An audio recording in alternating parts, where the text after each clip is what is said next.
Hello, and welcome to this presentation on building energy efficiency as we look at the requirements found in the 2020 Bangladesh National Building Code. I'm glad that you could be here today. A little bit about me. My name is Shauna Mozingo, and I am a president of the Mozingo Code Group. I've been a plans examiner and a building inspector for around 20 years, and now have my own consulting company where I still do plans examining and building inspection, but I also help jurisdictions around the U.S. and internationally move to newer building and energy codes, and I also provide education on those codes that they've adopted. I take part in the code development process at the national level, participating in the International Code Council's code development committees and attending code hearings.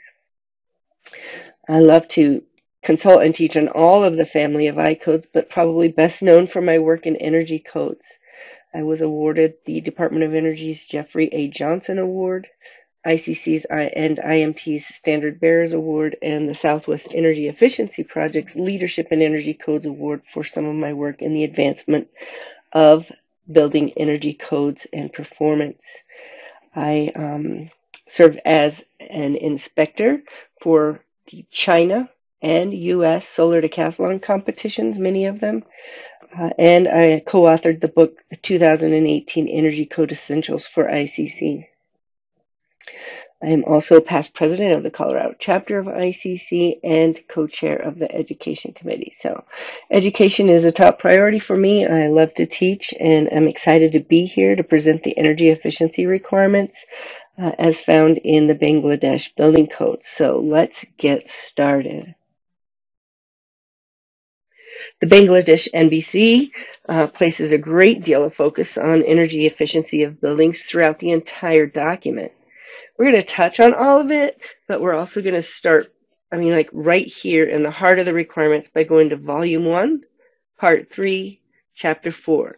That's where it gives the overall energy efficiency requirements for buildings before sending us to some other sections of the code for other requirements. So here we go, Volume 1, Part 3, Chapter 4. That's where you're going to find energy efficiency and sustainability. So diving right into this first section of Chapter 4, the rationale for sustainable green buildings. The rationale is, it gives actually the best introduction into energy efficiency code requirements and into this entire session, really.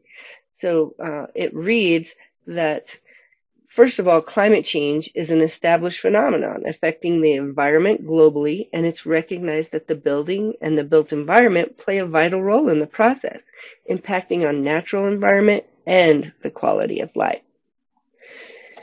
Sustainable development concepts and approaches applied to the design, construction, and operation of the buildings or to any built environment can enhance both the economic and environmental benefits of the community in Bangladesh as well as around the world.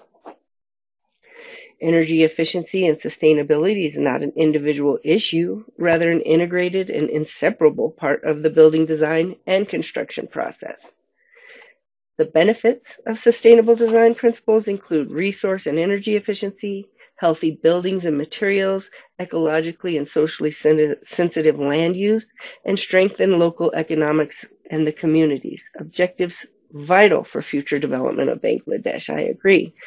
So this is a great rationale.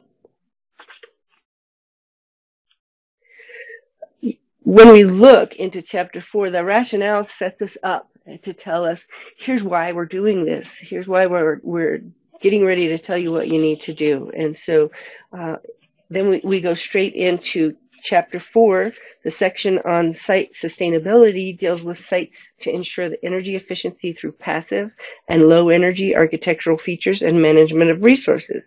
We're going to look into each of these subsections to identify the requirements and discuss how they're meant to work.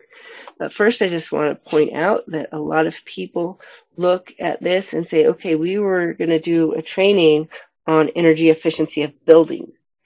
And so that is true. But in Bangladesh's code, they've really put a stress on the cohesiveness of the entire project.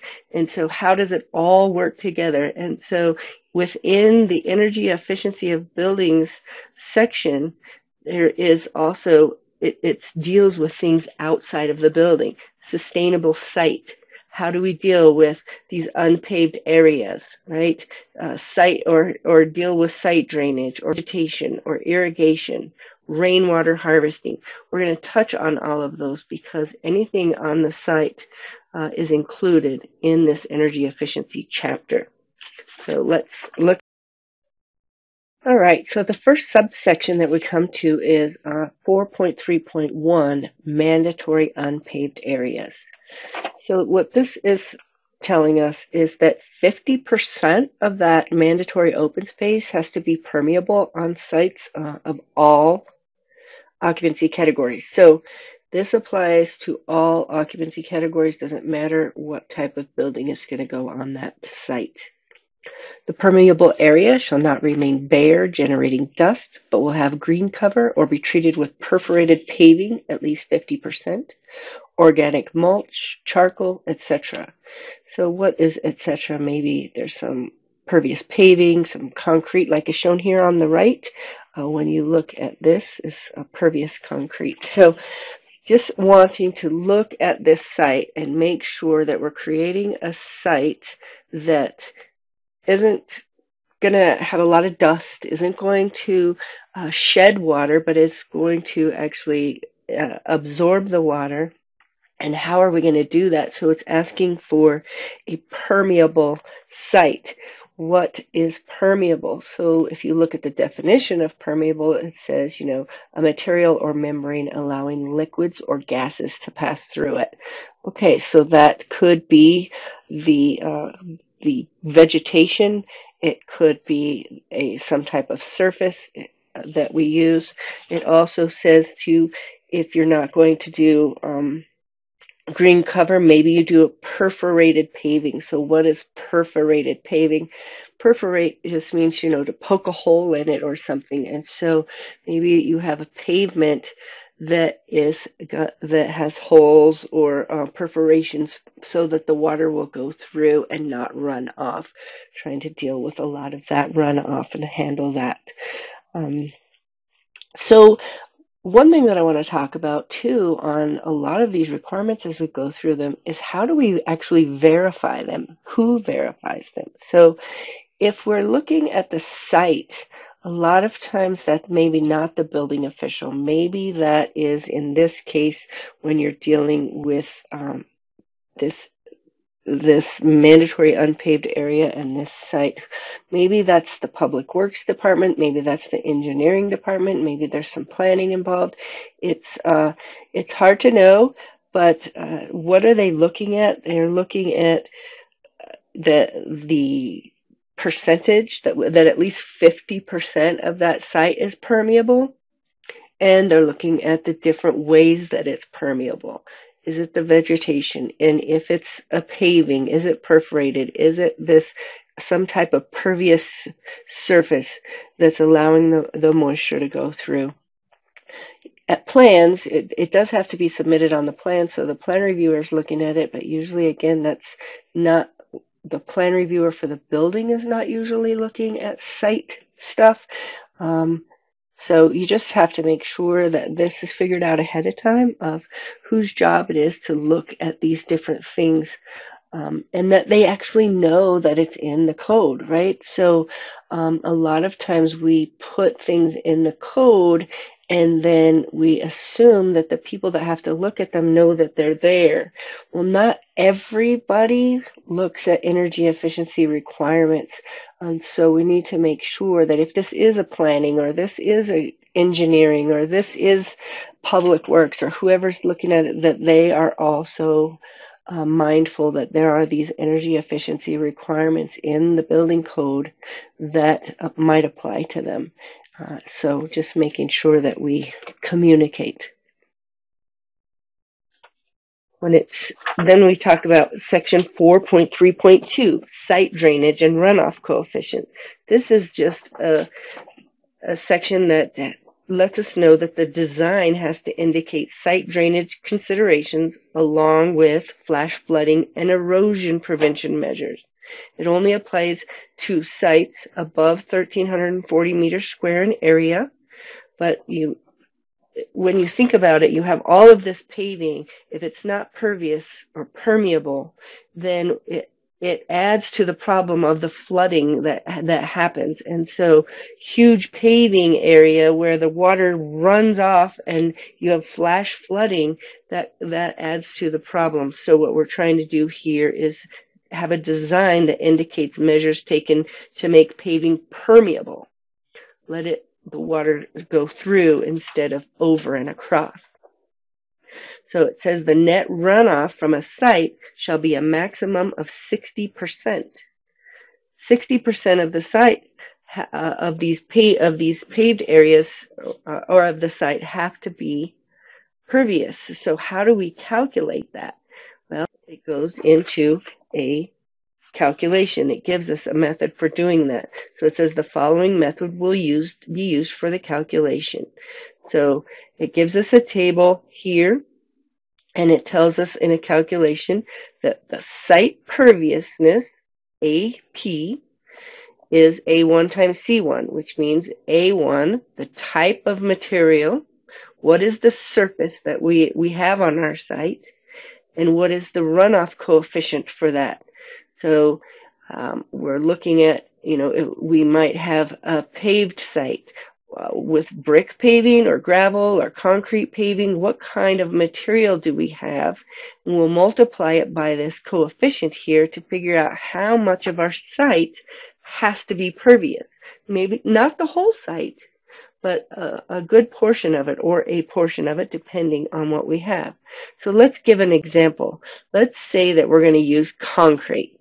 Right? And so we have concrete, maybe we have 1,500 meters square of concrete on our site. And so if we look at that, we have to do the calculation and we find in the table concrete. So we have some concrete paving. Concrete paving says we have a runoff coefficient of 0.95. So we have 1,500 square feet of concrete times 0.95 equals the amount of perviousness we need. So we can see that we need 1,425 meters square perviousness out of that concrete. So not all of the concrete has to be pervious, but we need 1,425 meters square of that. Now, you might have different surfaces on the site. Maybe part of it has vegetation. So how much vegetation? Here's your coefficient, and you would do the same. What is the square, or what is the meter square, the area, and what is your coefficient? And you'd come up with that. So you would do this calculation for each different surface so that you could eventually, you are looking at the entire site and how you're dealing with your water runoff, or hopefully lack thereof, and absorption. Okay, so the next section, 4.3.3, vegetation plan. This lets us know that for sites that are above those 3 acres, it's mandatory for a vegetation plan to be submitted along with the site plan and the irrigation plan, and that priority is given to native plants in the selection of planting. So when you're determining what plants you need to plant on the site, you need to start with the native plants for that area. And different areas have different native plants. So how do we verify this? This usually comes into like the planning department, maybe some civil engineering that has a list of native plants for the different areas, usually has requirements on the number of trees you have to plant or the number of the different kinds of bushes and the sizes that you have to plant and where they have to be located. So this is generally either like a planning or a civil department type of verification on that.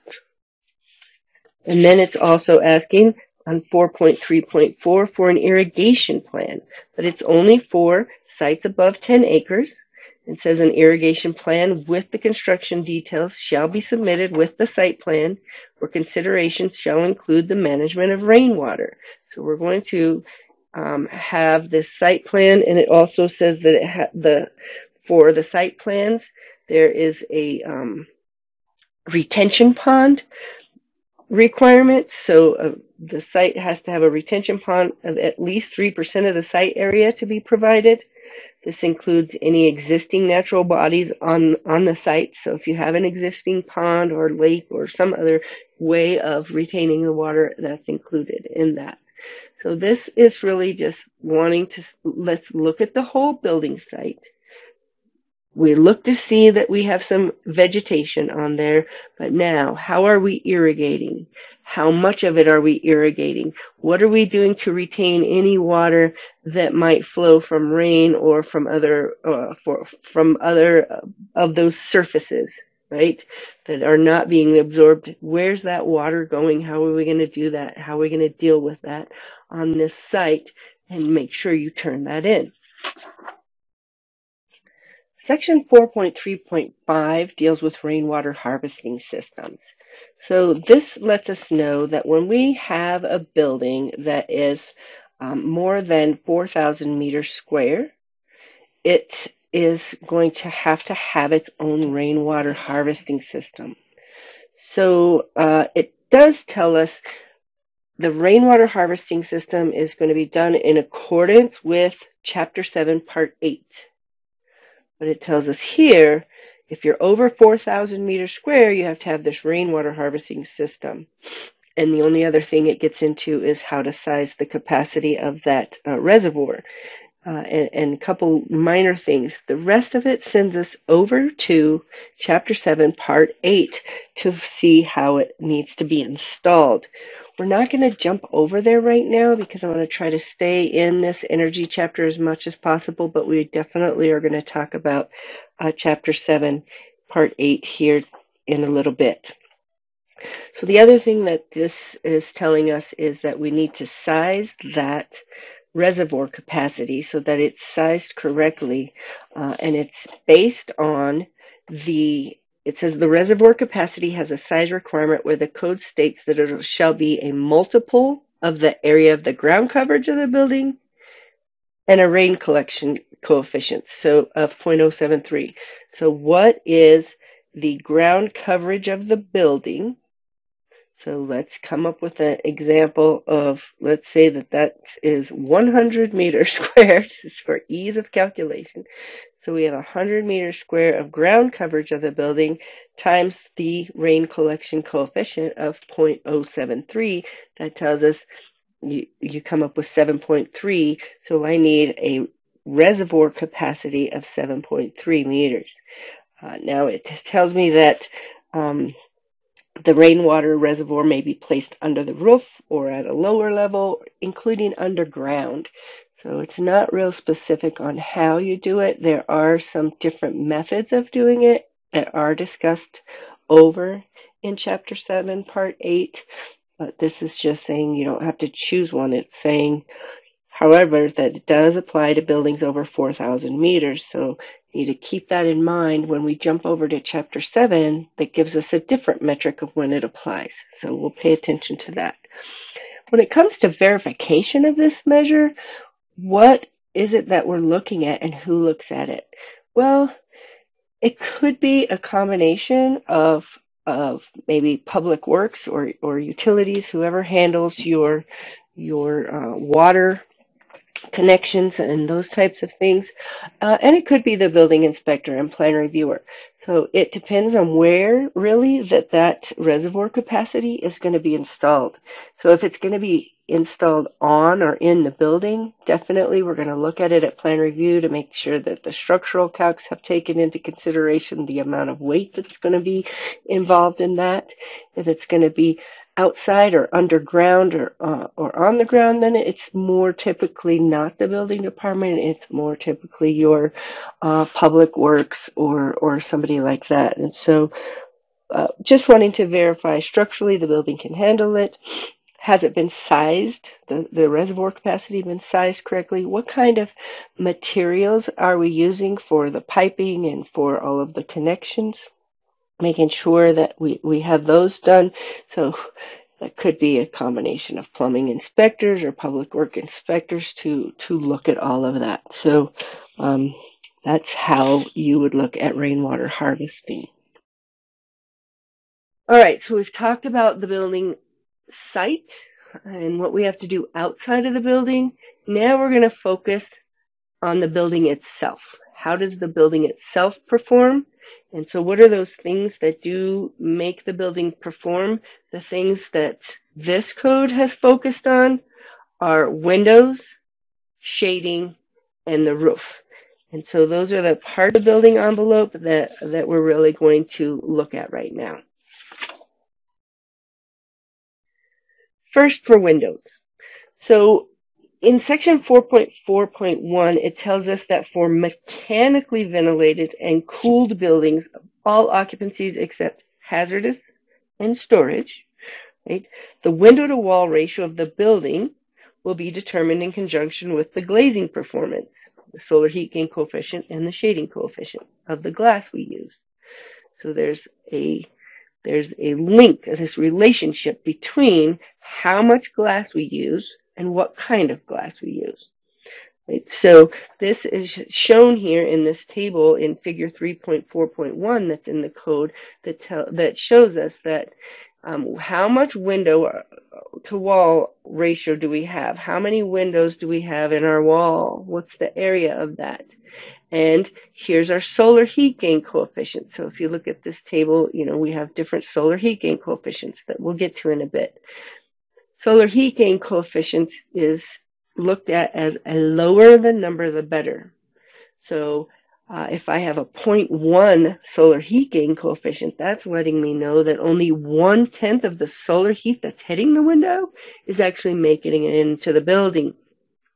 But if I have a 1, that's saying 100% of the heat that's hitting the window is making it in the building.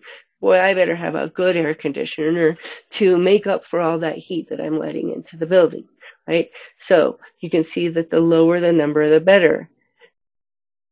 What this chart is showing us, and these tables are showing us, is this relationship between the amount of windows and the type of windows. So you can see if I have a bad window, I can have less of them. But if I have the better window that I have, the more the code will allow me to have. So window to wall ratio, same in this is just tabular form of saying the same thing, that depending on how much windows I have, lets me know what kind of window I can have. If I have 90% of my area is in windows, I have to have a really good window.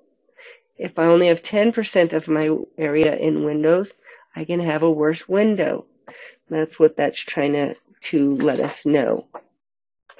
The code also has this, tells us that the visible light transmittance, VLT, it's referred to, of the glazed element shall not be lower than 35%. So what is that talking about, VLT, visible light transmittance? This is really a requirement for a manufacturer to make a good window. So what happens is a lot of times when we have to get those low solar heat gain coefficient windows so that it doesn't allow a lot of heat into the building, sometimes in order to do that, the manufacturer of the window will put extra films on it or do different things, and it makes the windows darker. Well, we run into this problem where if we have this dark window, what happens? We have to turn the lights on in the building. So are we saving energy? No, we're just changing the energy use from maybe saving some on our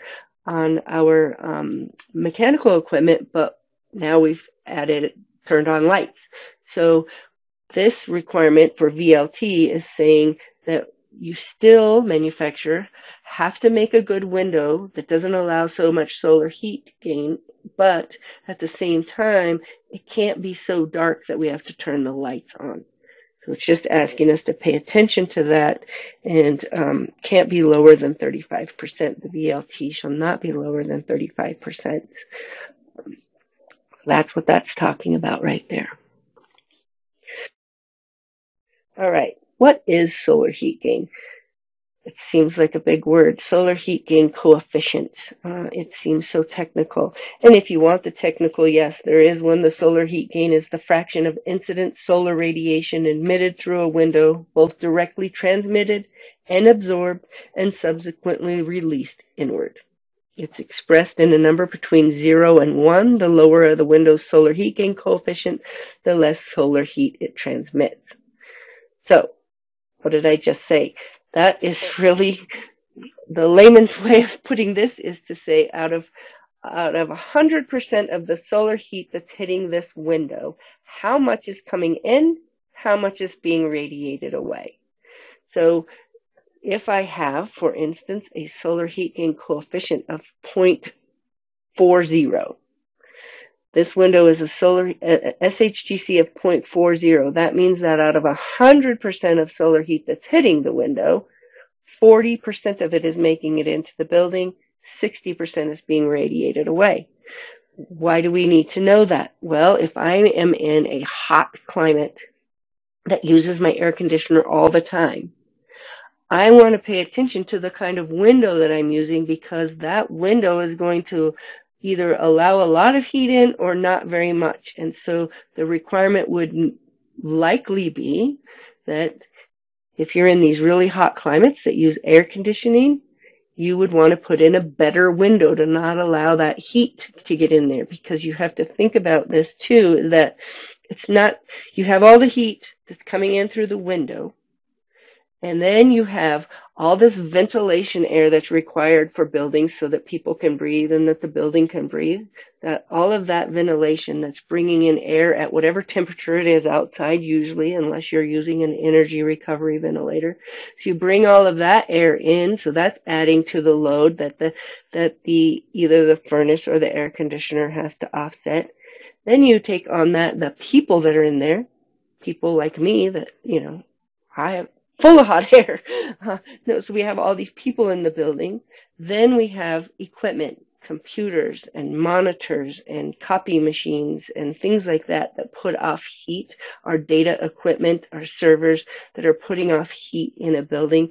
All of these things that are adding to this internal load that are saying, all right, air conditioner, you're going to have to kick on and you're going to have to really make up for all of this extra stuff in this building to cool it, to keep it at the right temperature.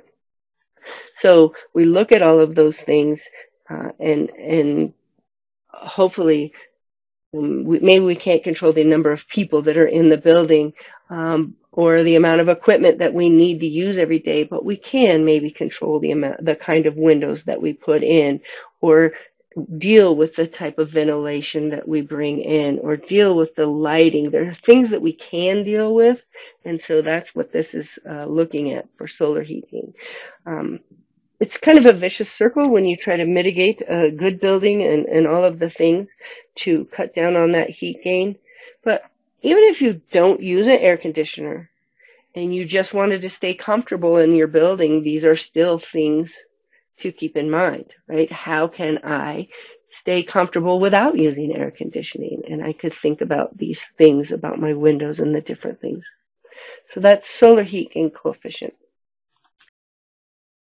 Window to wall ratio, it asked us to consider our window to wall ratio and how much windows we could have.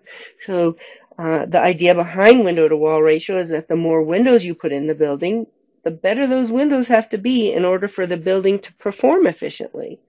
Right? So on a building like, say, this one on the far left, where you don't have as many windows, there's more room for insulation or better building envelope assemblies to take place. On the building on the right, though, it's all windows. So those windows better be really good, right, in order for the building to perform just as well as it would for the building on the left. So that's what it's looking at, is window to wall ratio, and telling us, okay, if you're going to build a building with this much windows, they have to be really good. The less windows that you have, the worse windows that you could have. Now, to calculate window to wall ratio, it's pretty simple. You just take the gross area of a wall with all of its doors and windows in it. So you take the gross area, including all the doors and windows, just pretend they're not there. What is the area of that wall? Then you go in and add up the square or the meter square, the area of your windows and any glass doors. So regular opaque doors would be considered wall, but if they were glass doors, they would be considered part of your glazing area, your window area. So we're going to take the wall area and then add in the window area. So if you look at an example, I use even numbers, right? So just for ease of calculation. Might not be anywhere close to a reality of a size of anything, but that's just for ease of calculation. So let's say we have a 500 meter, or we have a 1,000 meter square of wall area. That's walls gross area. So we have 1,000 meters. And then we go and we say, oh, well, 500 of that is window. 500 over 1,000 is 50%. So 50% of my wall is windows. That's my window to wall area ratio is 50% in this calculation. So that's how you calculate it. And then if you look to see, okay, well, what does that relate to? Well, if I have 50% window to wall area, I have to have a 35 solar heat gain coefficient. Now, the next thing that you find is we've talked about windows and how many of them goes to what kind of windows. Now we're going to talk about shading. So if I have a certain amount of shading on my windows, I can also put in a worse window. Why do I keep saying I can put in a worse window? What's the benefit of putting in a worse window, right? Well, sometimes it can help with the cost of construction because you might be able to pay a little less for a window, but still save energy on your building, right? So you can save on your energy bill. So I'm not trying to, tell you to go put in bad windows. What I am trying to say is there are options built into this code that give you credit for doing good design options like putting in less windows or putting in shading devices over those windows so that you don't get as much solar heat gain in it. And if you are blocking the solar heat or don't have as much solar heat, then you don't have to worry about the solar heat gain coefficient of your window as much. Right? And so maybe you can pay a little less for that window. So this is just saying, let's look at the shading of the window to also give you an adjustment on that SHGC. So it says that for air-conditioned buildings, those are the buildings that we're really paying to cool. Those are the ones we're trying to keep that extra heat out of. Air-conditioned buildings. With external shading, this SHGC can be adjusted. And so it's just letting us know we have an adjustment factor. So what our regular SHGC requirement is out of the table, we can adjust based on the size of our shading that we're putting on there. So what does this look like? Here's our table. This is our table with our window to wall ratio, and it tells us what our SHGC factor is based on what window factor we're putting in, right? So we find our solar heat gain coefficient. Then we go over here and determine what kind of shading we're putting on the window.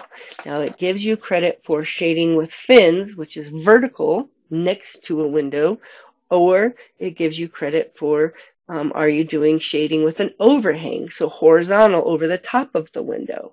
Which kind of shading? There's two different tables. And so then it asks you, all right, what's your projection factor? How big is that projection? So that we can determine how how much you're really protecting the window so that we can give you your projection factor or your solar heat gain factor. So let's look at how this works. It's not too hard. We look at first, in order to really do the calculation, we probably ought to figure out what is a projection factor talking about? What is that? That's asking us how big is that projection? So projection is A over B, the size of the projection versus the height of it from the top of the windowsill to the underside of the projection. That's B. So A over B. Let's look at an example being if I have a projection that's 30 inches and it is 84 inches from the bottom of that projection to the top of the windowsill, that's 84. A over B, 30 over 84 is 0.36. So my projection factor is 0.36. So when I go back to those tables, I can look at this table here on the right for a projection and okay, I'm 0.36. Well, I have 0.3 and 0.4, so I'm going to round up.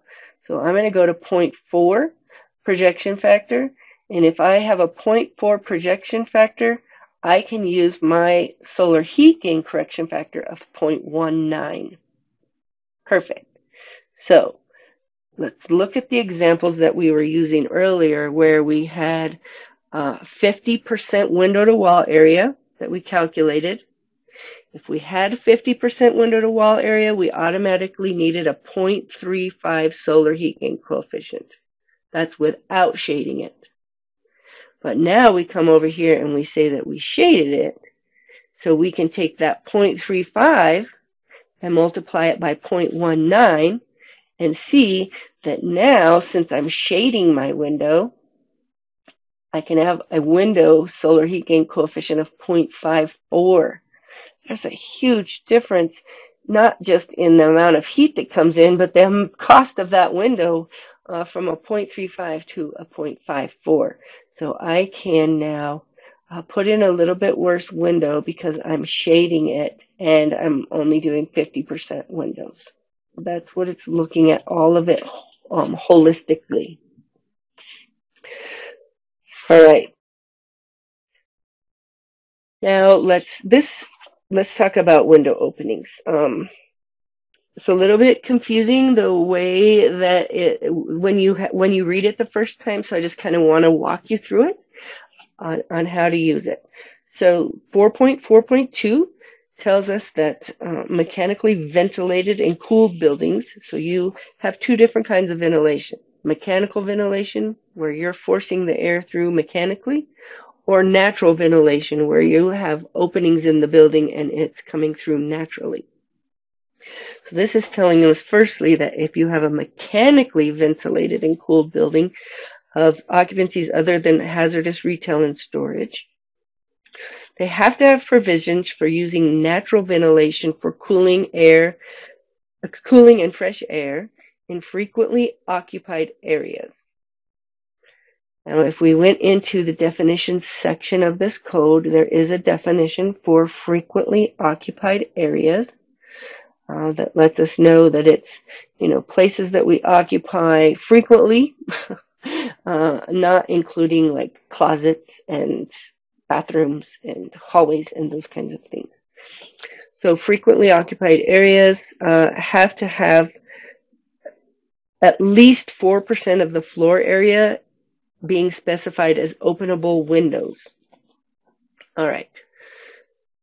4% of my area has to be looked at as openable windows. So what does this mean? I have, say, 100 meters square, because I use an even easy to use number. I have an area that's 100 meters square. 4% of that floor area has to equate to the operable windows, the openable window. So if 4% of that is 4 meters square, so I have to have 4 meters square in openable window. So I take 4% of the area and then convert that to say that's how much openable window I need. Now, that's for mechanically vented windows, or mechanically vented and cooled buildings. It does say that if you have like a balcony door or something on there, that can be counted in the calculation. Now, what if I have naturally ventilated buildings? So I have this building that has natural openings where the air flows through and I'm not mechanically ventilating it. For those areas, other than hazardous and storage, you have to provide 50% of the window area to be openable. So this one's telling you how much actual area you have to have. And this one is telling you out of the area that you have, 50% of it has to be openable. So this one is just telling me that if, 50% of the area of all my windows total have to be openable. That's in naturally ventilated buildings. So it's just how you read those two sections. It can be a little bit confusing. And it says all the openable windows above ground should be designed with safety measures so that you protect children, have child safety in there. And then windows to any regularly occupied space on the exterior walls in naturally ventilated buildings shall be shaded. What? All right. So what this is saying is, so we went through those calculations for if you provide shading, right? And so this one is saying that we must provide shading. It does talk about windows to occupied spaces. So there may be windows to non-occupied spaces like storage and bathrooms and stuff that we don't have to provide shading for. And it's just those, spaces on the exterior wall. So if I have an occupied space on the exterior wall, I have to provide shading over those windows. So that's just letting us know that there's an extra little thing here of when we have to do it. Now, you could still, because you're providing shading, you could take advantage of that credit that lets you drop to a lower solar heat gain window because you're going to put a shade over the top of it. So make sure you still give yourself credit for that. But that's what it's asking us to do. So let's look at how it's telling us to provide that shading. There are some specifics. All right, so 4.4.3 on shading tells us that for naturally vented buildings of all occupancies, you have to provide horizontal sunshades over the windows, but only on the windows that are south, east, and west. The depth of that sunshade is going to be the height of the window times a factor of 0.234. Right? So it's height of the window times a factor of 0.234. And this figure is directly out of the code. This is the picture taken right out of the code. So how do we look at that? Let's give an example. So if we have a window that's 90 centimeters in length, 90 times our 0.234 gives us a depth of our overhang that has to be 21 centimeters. So the bigger the window, the bigger that overhang is going to have to be. The smaller the window, the smaller the overhang is going to have to be. So it's telling us that we have to, on south, east, and west windows, we have to put this horizontal sunshade.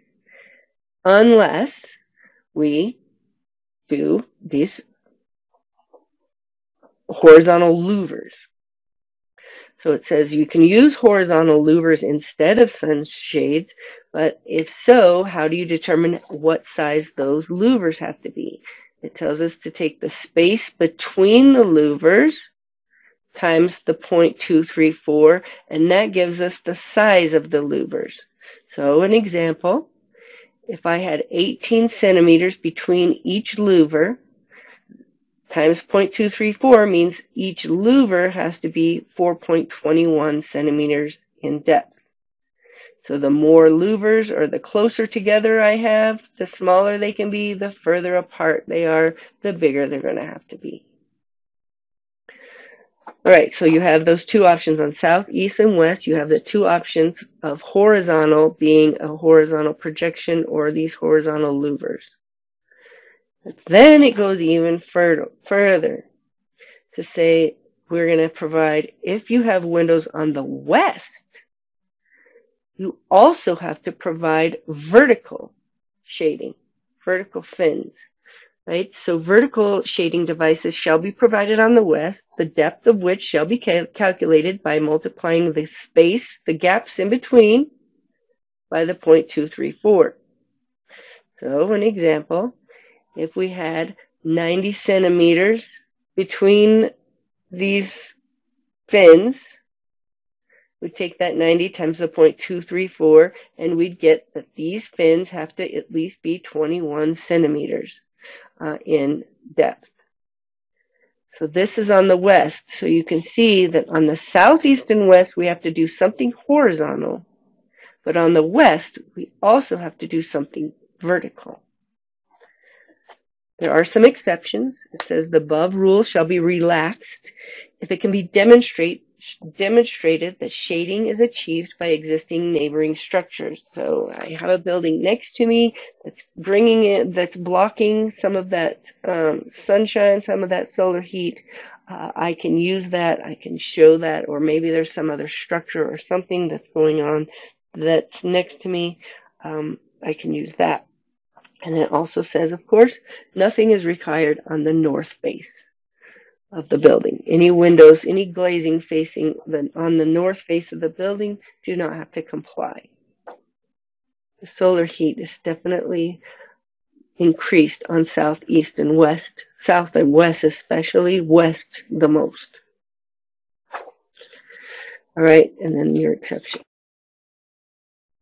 All right, so we've talked about all of the glazing requirements found here in Chapter 4. And so let's talk about now how to verify those requirements. Who looks at all of that and how do we do that? Most of the time, a lot of the verification on windows comes in at plan review. Right? This is the plan reviewers looking at the window to wall ratio to make sure that that's calculated correctly. So the designer has to make sure that they include those window to wall ratios on the plans. One thing that I find a lot as a plan reviewer is that the designer is not just providing those calculations, so I'm having to go through and do them myself. Well, when you have a lot of other things you have to verify, it gets very time consuming. So what I've started doing is give the plans back to the designer and ask them to show me their calculations for window to wall ratio so that they're doing those and not me. But so plan review is verifying window to wall ratio. Also, a lot of times we're verifying this SHGC, the shading coefficients, the VLTs. We're verifying those up front because a lot of times it's a calculation. Did they use an adjustment for the amount of windows? Did they use an adjustment for shading? And so we calculate those to make sure that they did them correctly ahead of time. But in the field is where those items, SHGC and VLT, become a little bit tricky. Especially for commercial buildings that don't have stickers on the window, and so you don't really know what you're getting. A lot of the stickers that do come on windows from the manufacturer have the U factor, solar heat gain coefficient, and VLT right on them. But commercial buildings, we're not usually buying those stickers from the or those windows from the manufacturer, and so we might get the glass and we might get the frame and put it together in the field, and we don't always have stickers on them. So it is important to verify that they've got the right solar heat gain coefficient and they have the right VLT and things, especially that SHGC, because that's going to play a huge role in sizing that mechanical equipment. On the amount of windows, are they on the north, south, east, or west, and what solar heat gain coefficient do they have, because that could be a lot of heat making it in the building depending on all of those factors. So we really want to verify it in the field. How do we do that when there's no stickers on the window? A lot of times what I will do is ask the contractor to provide me their bill of lading or their receipt or something of where they bought their windows that might tell me what those values are, or ask them to get something from their distributor that says here's what those are. So the burden of proof is on the person doing the construction to provide those values to you, but there's no sense in jumping through all of these hoops of doing all of these calculations, having these requirements, do all the calculations, get it through plan review, and then we don't verify it in the field. So it's very important because the mechanical contractor is relying on what those plans say when they're sizing their equipment. And if that's not what they're getting, they could be getting set up for failure on their systems. So it's really important to get those correct. For projection factors and shading, yes, plan review, we're going to look to make sure, okay, how much of that, what was the size of that projection? Did they size that shading correctly and all of that? So that we have the right solar heat gain coefficient number. But there's also a part of that goes to planning, because a lot of planning departments have very strict specifications, especially from different subdivisions or different areas, on what the building can look like from the outside. The building department is looking at the building and everything, but planning a lot of times said, okay, it has to be this color, it has to have this kind of siding, it has to have these kind of windows, it has to, they have more specifications on what the building looks like from the outside, including what those projections, those shading devices need to look like or can't look like or whatever. So there just needs to be some coordination going on between those two departments to make sure that you don't get hung up on that. Planning approves it first, what the building looks like, before you get into the plan review. That's very helpful, because then by the time you've done the plan review, you know that they're okay with whatever shading devices were chosen. And so that's helpful. When it comes to area of operable window openings, who's doing that? Yes, at plan review, we're going to look to make sure that area is identified, that they've called out. Is it that 4% of the area? Is it the 50% window openings? Do they have that correct? And then for all of it, it really, really comes down to, on inspections, making sure that they have installed exactly what was on the plans. If you get out there and the projection is different, well, if its depth of projection is different, that's going to change the solar heat gain coefficient that's required, right? And so that's going to change the kind of window that we put in. And so it could have this domino effect. So really making sure that everything is exact per plans. And if it's not, then making sure you go back through that reapproval process to make sure that you have the right windows still in place and all of those things. So it's really important when it comes to windows. It's such a huge role in mechanical equipment sizing that we really need to make sure that once that design gets approved, that the building is actually built to that design. So pretty important.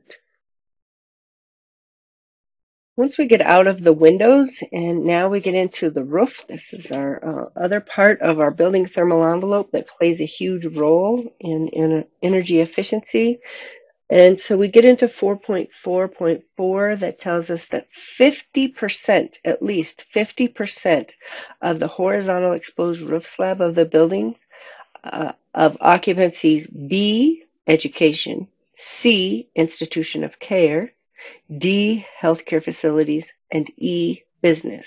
So B, C, D, and E, those occupancies, 50% of the horizontal exposed roof slabs have to be green roof. They have to have a green roof system that manages their water runoff from the rooftops, controls the internal temperatures within the top floors, and helps reduce the carbon footprint of the building. It's nice that they give us the why that's in there. It does tell us that that 50% area doesn't include covered roof surface like solar panels, solar thermal heaters, machinery, mechanical equipment, that kind of thing. So you subtract that out of your roof area, and then 50% of the leftover roof area has to be covered. So that's how you would calculate.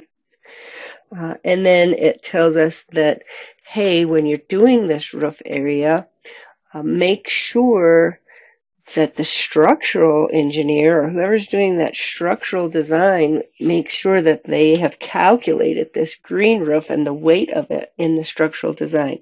And they give a minimum of a 300 millimeter weight for growing medium. So we're looking at making sure that you have this green roof, 50% of your roof area, and it's only required. It doesn't mean you can't do it on other occupancies, but it is a requirement for B, C, D, and E occupancies, and that you've designed for it structurally. Another thing that they say is to just, make sure that you have accounted for how you're going to deal with the moisture, that the plans come in and they tell you, how you're going to make sure that the moisture doesn't get into the building. What are those different control layers to deal with drainage and moisture? So provide something like that in the process. And then another thing that it talks about is, it's only required on 50% of the roof area. So what do you do for the other 50% or whatever? So it says wherever there's not that green roof, you need to go ahead and provide some insulation. To give you the green roof will provide some insulation. So wherever there's not green roof, that we need to go ahead and provide some insulation on that. So to cut down on that transfer of heat. So these are great requirements. They're dealing with the carbon footprint of the building. They're dealing with the energy efficiency of the building. So there's some great things going on in the temperature of the building. How do we verify this? What needs to be verified? There's a couple different processes in place probably here. Definitely at plan review, looking at the structural design. Is it adequate for this roof? Do they have their 50%? Did they account for the insulation? Did they account for their control layers? And then, of course, on the green roof itself, you're going to get into the fixtures, the plumbing, there's all kinds of things involved here. The majority of this will be building department type inspections and plan review. That's the envelope. We've talked about the site. We've talked about the envelope, the things that are considered to be the major parts of the envelope. And now we're going to talk about the systems inside the building. Look at the requirements for daylighting, lighting power densities, occupancy centers, fans, elevators, escalators, renewable energy options, and the big one, HVAC systems.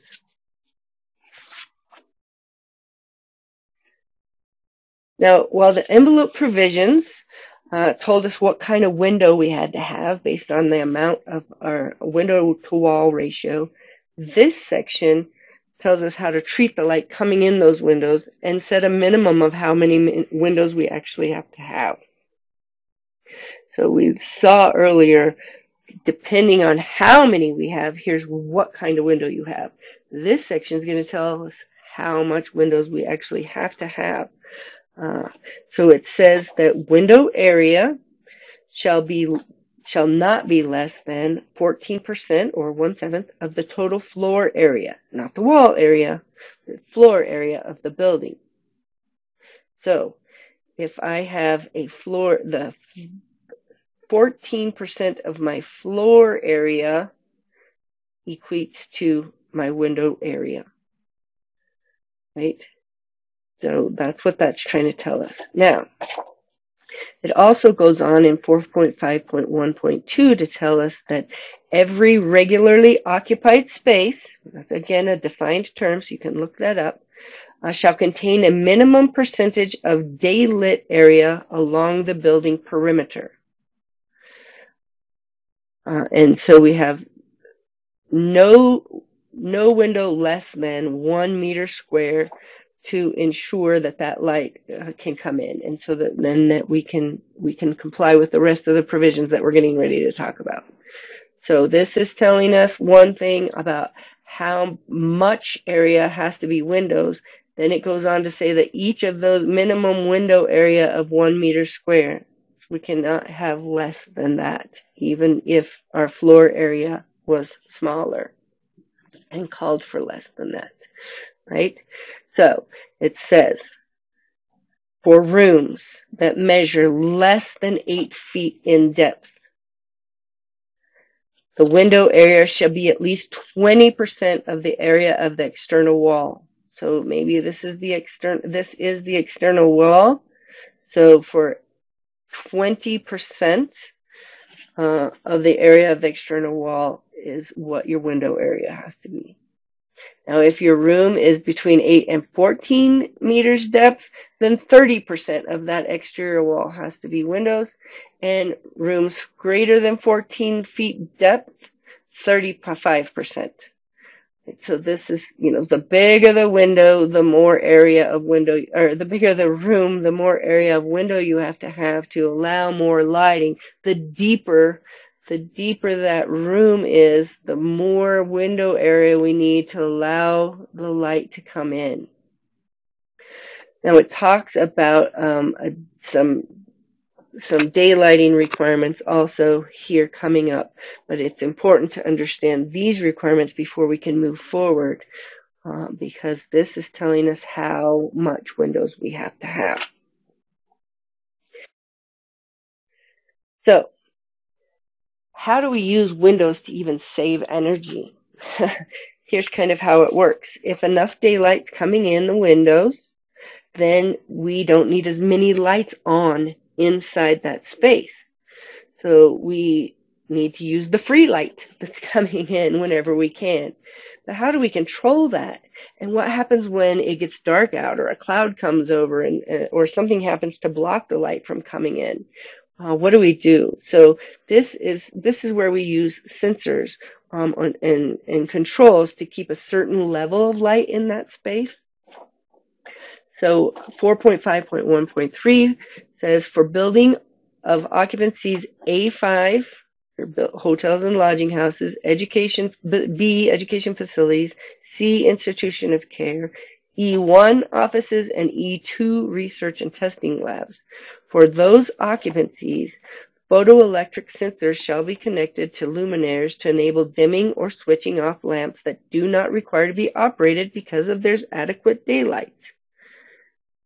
Right? And so it says that the photoelectric sensor shall be located approximately half the depth of the daylit zone.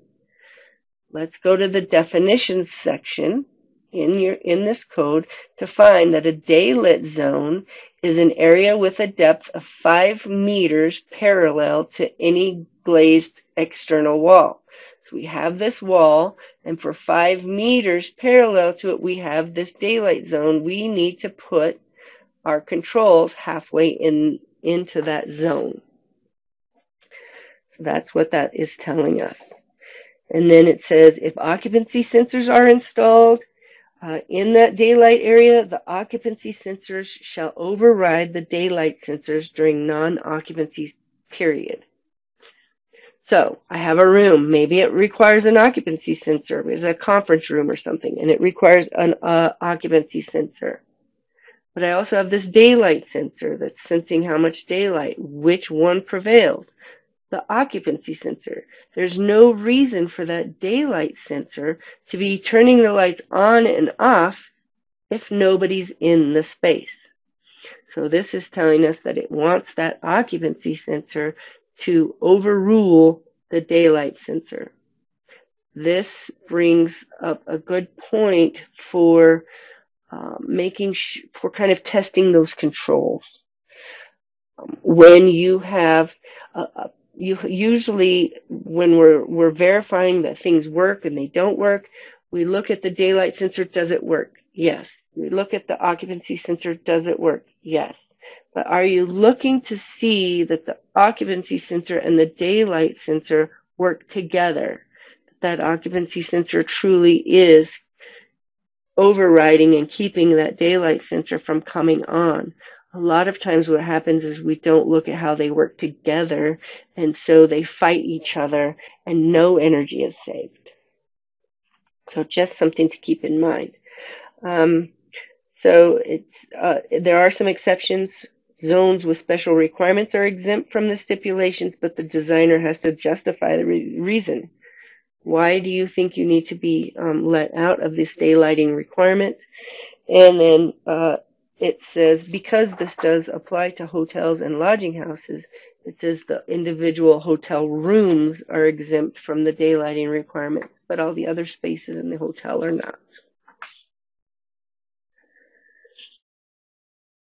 All right, lighting power density. How much light wattages can we put in our spaces?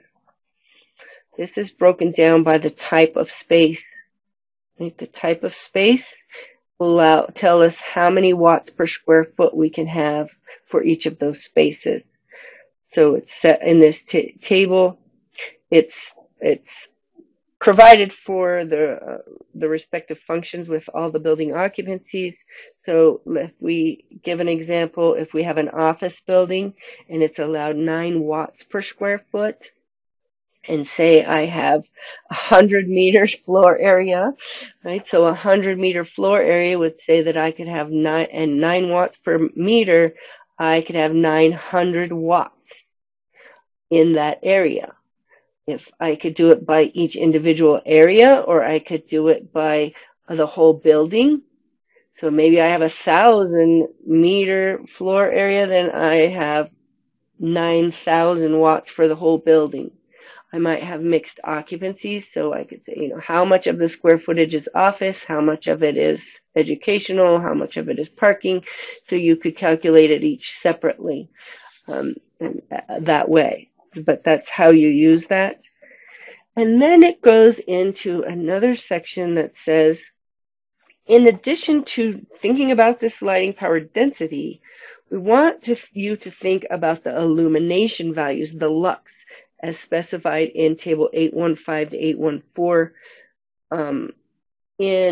or 8114 of Part 8 of the code. I don't like to jump around between a bunch of things, but I want us to kind of handle that right now instead of later. So we have to think about the power density, but it also is going to send us, it's giving us a pointer over to Part 8 of the code to provide for the building, for the lux of the lighting. So let's just look there real quick. It just has a bunch of tables based on occupancy that's letting us know what that illumination level is for those different applications. So it has provisions for recommended illumination values, stating that the recommended value of illumination required for the building of different occupancies based on the activity are here. And then it wants you to have the initial illuminance should be higher than that recommended value, because after those lights have been in there for a while, that illumination level is going to drop a little bit because after just the lights being there for so long. So it's asking, here's the illumination levels that you need to have in these different areas, but maybe start a little higher than this because over time they're going to fade. And then it's also talking about gradual transition rather than a sudden change. So eye adaptation. It's asking us to keep that in mind too. So a gradual transition of brightness from one portion of the building to another within a field of vision is recommended to avoid or minimize glare. Where I see this come into play a lot of times is maybe if you go from outside and you're going into a parking garage where it's really light outside and you're going into a parking garage, and now the light is a lot, the light levels are a lot different. You have eye adaptation issues. So it's asking you to look at those two, to look at the illumination levels into into the different spaces to make sure that the levels provide a gradual transition instead of a big huge change. So it's asking you to keep that in mind. So that's all. That's why it's sending us over here to Volume 3, Part 8, to look at those illumination levels. But let's get back over into Chapter 4 and keep going with the energy provisions. It tells us in 4.5.3 that we need occupancy sensors, right? It says that in order to limit the use of electricity in the unoccupied areas of the building, occupancy sensors are linked to the lighting, except for emergency and security lighting. They shall be installed in the public areas of the buildings of these occupancies. The E's, A5, A3, and B's. Office, hotels, apartments, and education. The public portions of the building, so it's applicable to meeting rooms and corridors, covered parks and corridors in those occupancies. So we need occupancy sensors.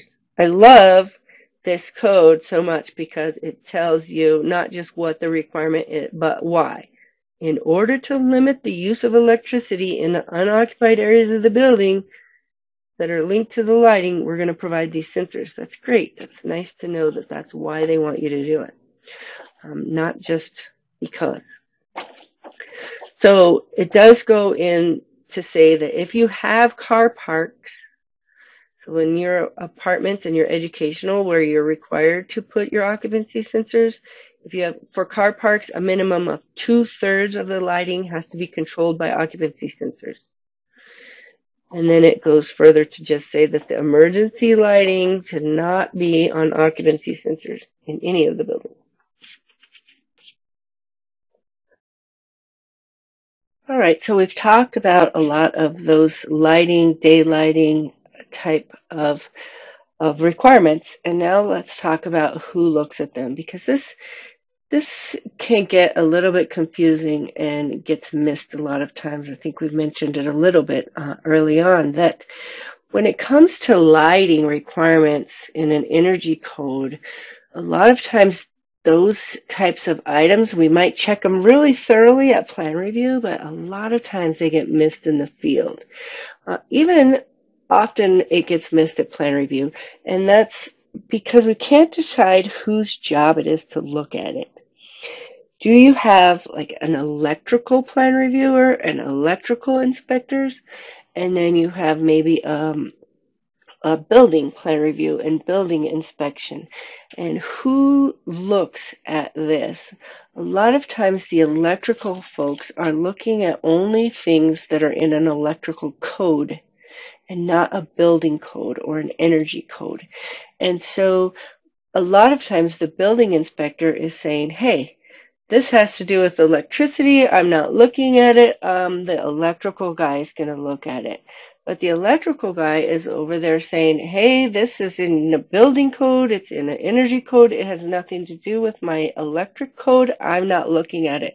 And so many times nobody's really looking at it. So who's verifying that? So a lot of times we have to come up with some policies ahead of time and identify and get agreement on who's going to look at it on plans and who's going to look at it in the field.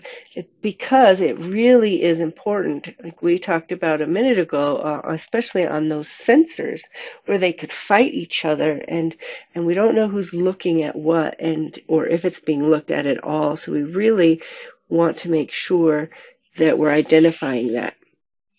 So whoever's looking at it on plans, of course, is going to verify the area and the size of the glazing required. Remember, we have those requirements for depending on the depth of the room, on the amount of glazing that has to be included and that size, minimum 1 meter square, those types of things.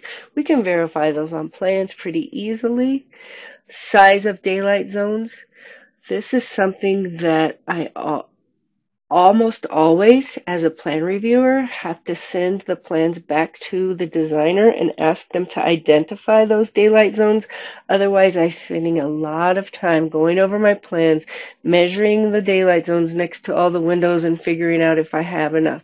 It's really up to the designer to specify on the set of plans that here's my daylight zone. Yep, I've accounted for it. And oh, that control, that daylight responsive control that's supposed to be halfway in the middle there it is. And this is the location. That really should be called out on the plans. And so that all we have to do is verify it. And on the plans, we're looking at, okay, where are those occupancy sensors? There's certain occupancies that require them and only in certain spaces. And so are those being met? Is it in the parking garage? Is it in those, those public areas, whatever that requirement was? And so making sure that on the plans it's calling that out. Are they using the right lighting amount, and they're not putting in a ton of lighting? If they're an office and they're only allowed that 9 watts per square foot, are they sticking to that number and using that? And so just making sure that they're getting that. That's a lot on plan review. When it comes to field inspections, again, it comes down to just verifying what got approved on the plans, because if something's different in the field than it is in the plans, then we have to go back and say, okay, they didn't put in the right amount of windows, or they don't have a daylight zone there, or they don't have their occupancy sensors where they're supposed to, or whatever. It could change things, and we need to make sure that we stay in approval as we go. Any changes in the field would need to go back through and make sure that they still are complying with all the other requirements. Again, a domino effect where one thing out, if I don't have the right daylight zone area, then is that occupancy sensor in the right place, or is that daylight responsive control in the right place? Do I have the right size of windows? Do I have the right amount of windows on that exterior wall?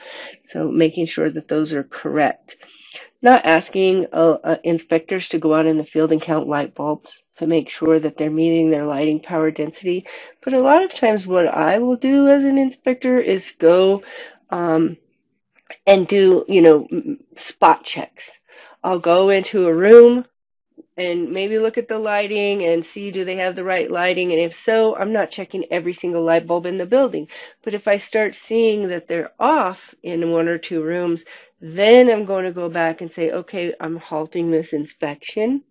I'm seeing that your lighting is not complying, and we need to get some compliance out of this lighting. And so you can often do spot checks without looking at every single light bulb in the building.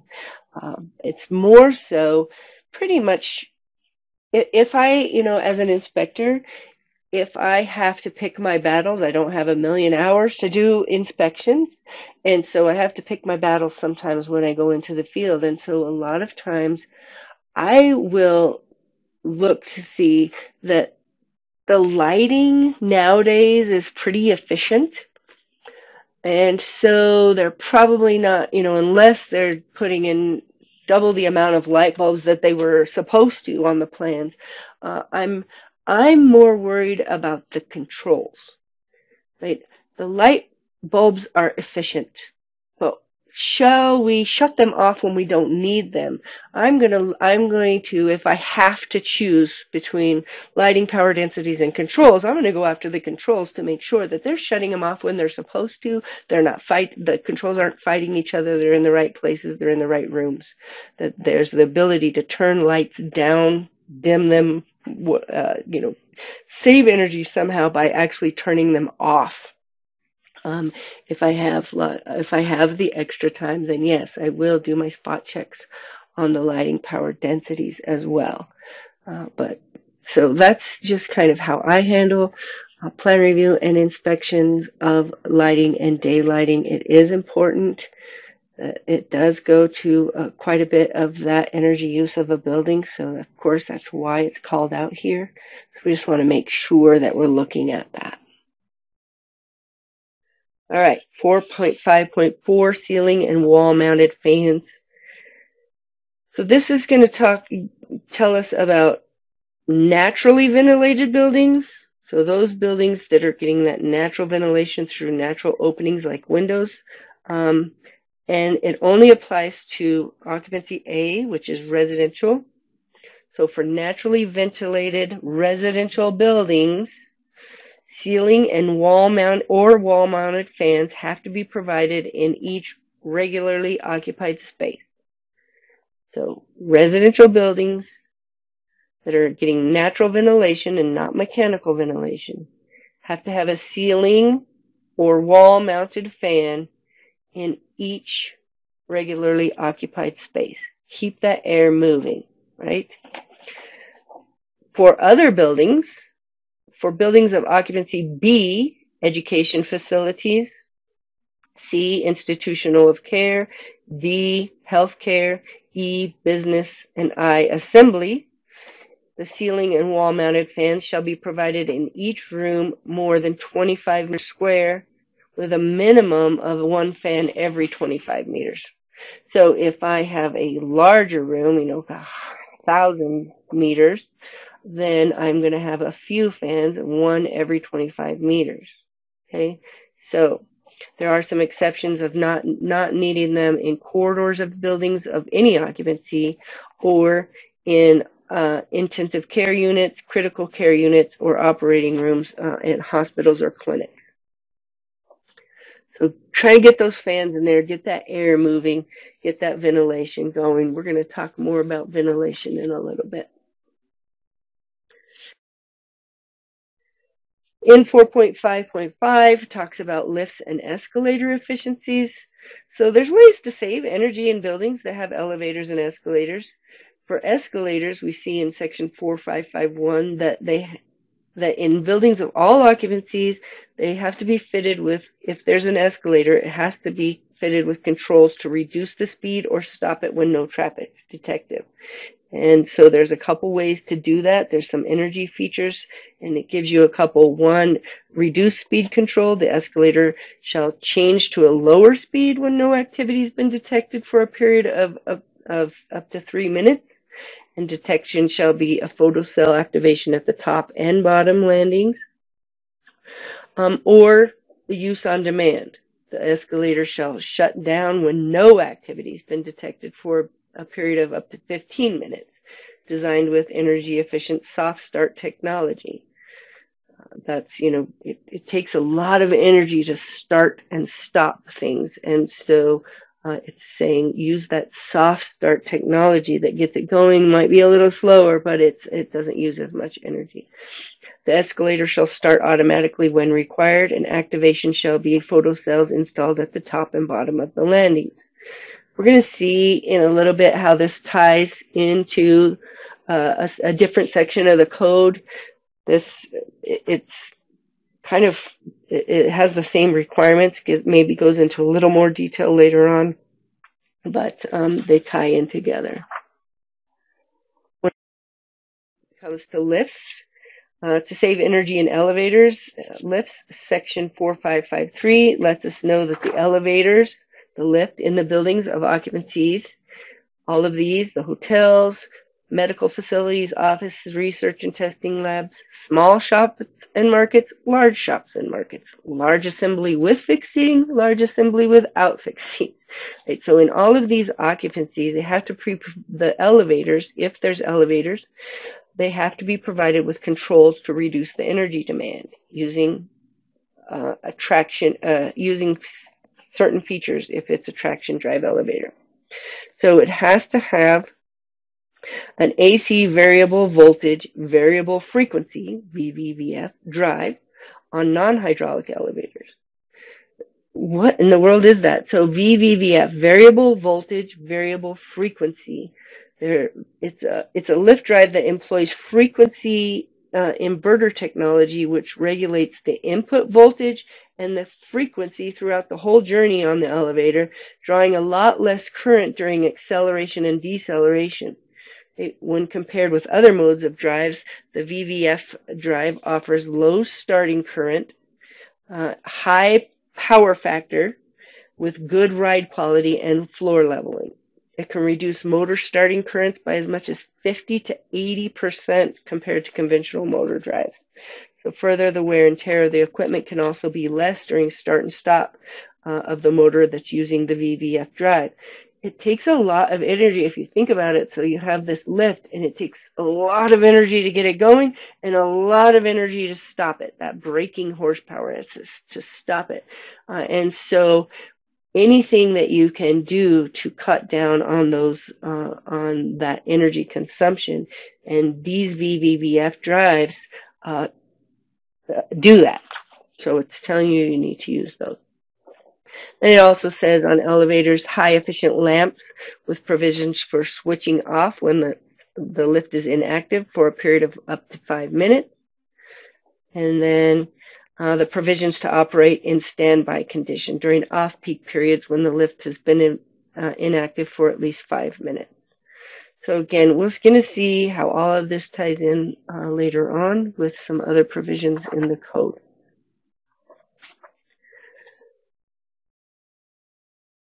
Section 4.5.6 brings in some renewable energy options. So there's options, but they're requirements. Right? So they're different for residential than they are for all the other occupancies. So 4.5.6.1 tells us that buildings of occupancy A, those residential occupancies, have to have solar or other renewable sources of energy to power 3% of the total electric load of the building. So for residential, need to provide solar or other renewables to power 3% of the total electric load for that resident.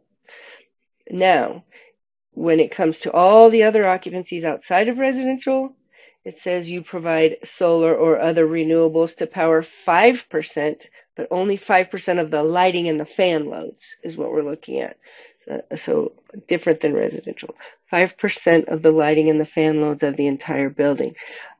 And then it says for all occupancies, the solar or the other renewable connection shall power spaces in the following order. And it gives these order of how we want to see things going after the lighting. So lighting in underground basement or underground or basement spaces, dark corridors, supplementary lighting, fans, emergency lighting like for the stairs and the egress stairs, emergency signs, egress path lighting, that sort of thing.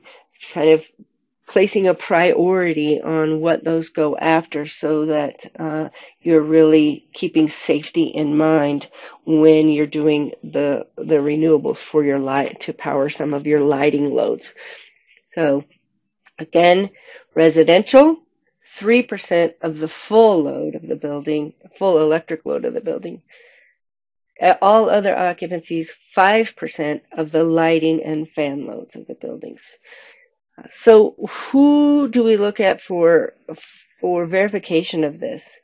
That comes in a couple different, there's electric, so maybe your electric plan reviewer, your electric inspectors.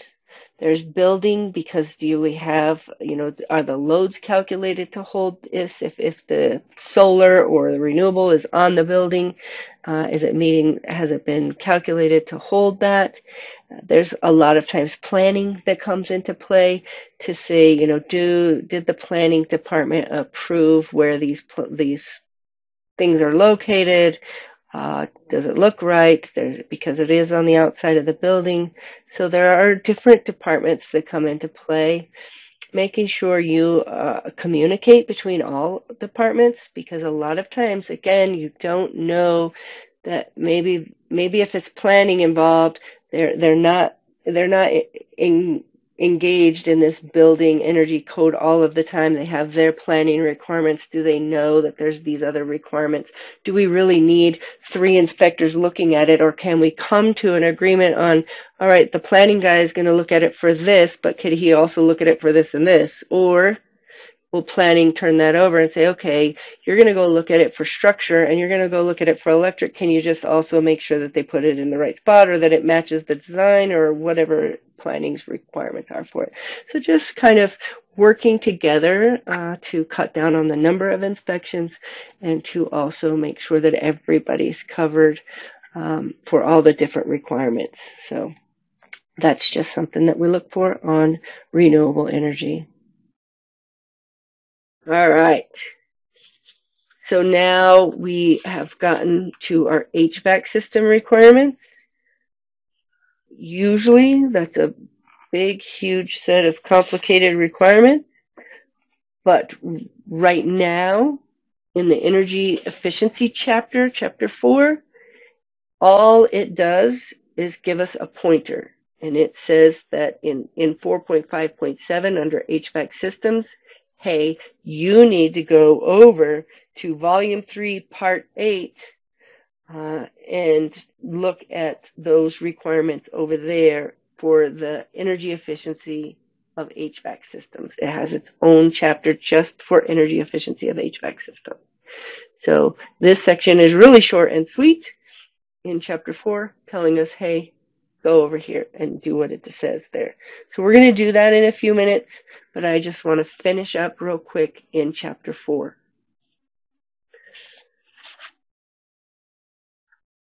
So 4 talks now, we've looked outside the building, we've looked at the building, we've looked inside the building, and now we're going to look at water management. What do we do to manage the water and conserve water and deal with water?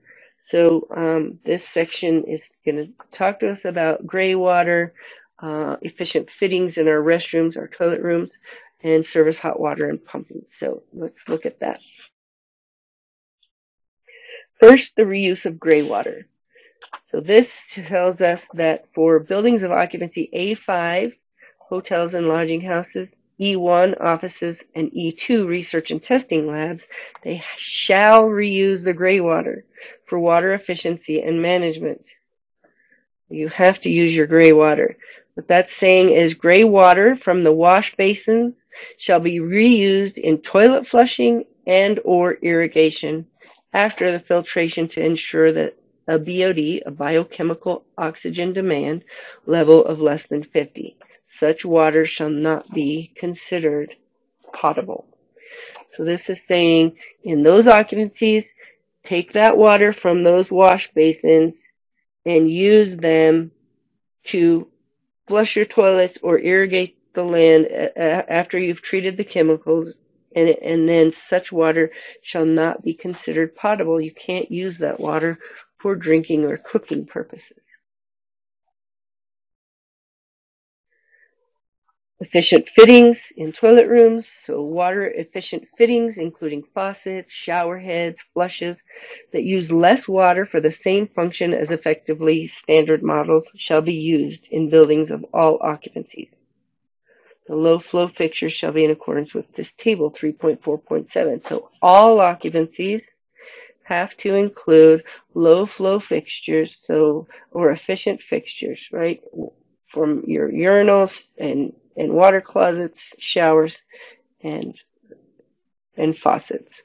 And it gives you what those requirements have to be for each of those different fixtures. Then you have service water heating. So again, I like the fact that it tells you why. In order to reduce the energy used for hot water, for heating water, buildings of occupancy D1 and A5, medical facilities and hotels, the 2 occupancies that probably use the most hot water, right? In order to save energy for using all of that hot water, or for heating all of that hot water, those occupancies have to use solar hot water system to supply a minimum of 30% of the total building hot water requirement. The solar water system can be flat plate solar collectors, like here on the left, or vacuum tube solar collectors like here on the right. This system has to be designed and installed with a backup system or as a preheating for the main hot water system. So if you're in one of these occupancies using a lot of hot water, you need to use some solar thermal, some solar hot water for at least 30% of that water heating load. All right, that is it for chapter 4. So those are our energy efficiency requirements. They've covered a lot. They covered outside the building, inside the building, the systems inside the building. So there's a lot that it covered, water, everything. And so pretty good. But now if you were just looking through the Bangladesh Building Code, you would see energy efficiency comes up in a lot of different places, and conservation comes up in a lot of different places. So we're going to look at some of those places, and we're also going to go back and look at those pointers where it sent us to another place so that we can see what all we need to comply with. It's not all just under that energy efficiency chapter in chapter 4. So let's start with volume 3, part 8, chapter 2. Remember where we got that pointer, go over here to find all the HVAC requirements, the energy efficiency requirements for HVAC, heating, ventilating, air conditioning. So when we go over to those requirements, the first thing we read in the chapter is the chapter's purpose. And so the purpose of the chapter is to provide minimum standards for regulating and controlling the design, construction, installation, quality of materials, the location, operation, performance, maintenance, and use of air conditioning, heating, and ventilation systems to ensure acceptable conditions of air inside the building that are required for human health, safety, and welfare with energy conservation. So we see energy conservation as a main objective when we look at the sections about the design and the materials that make up all the systems.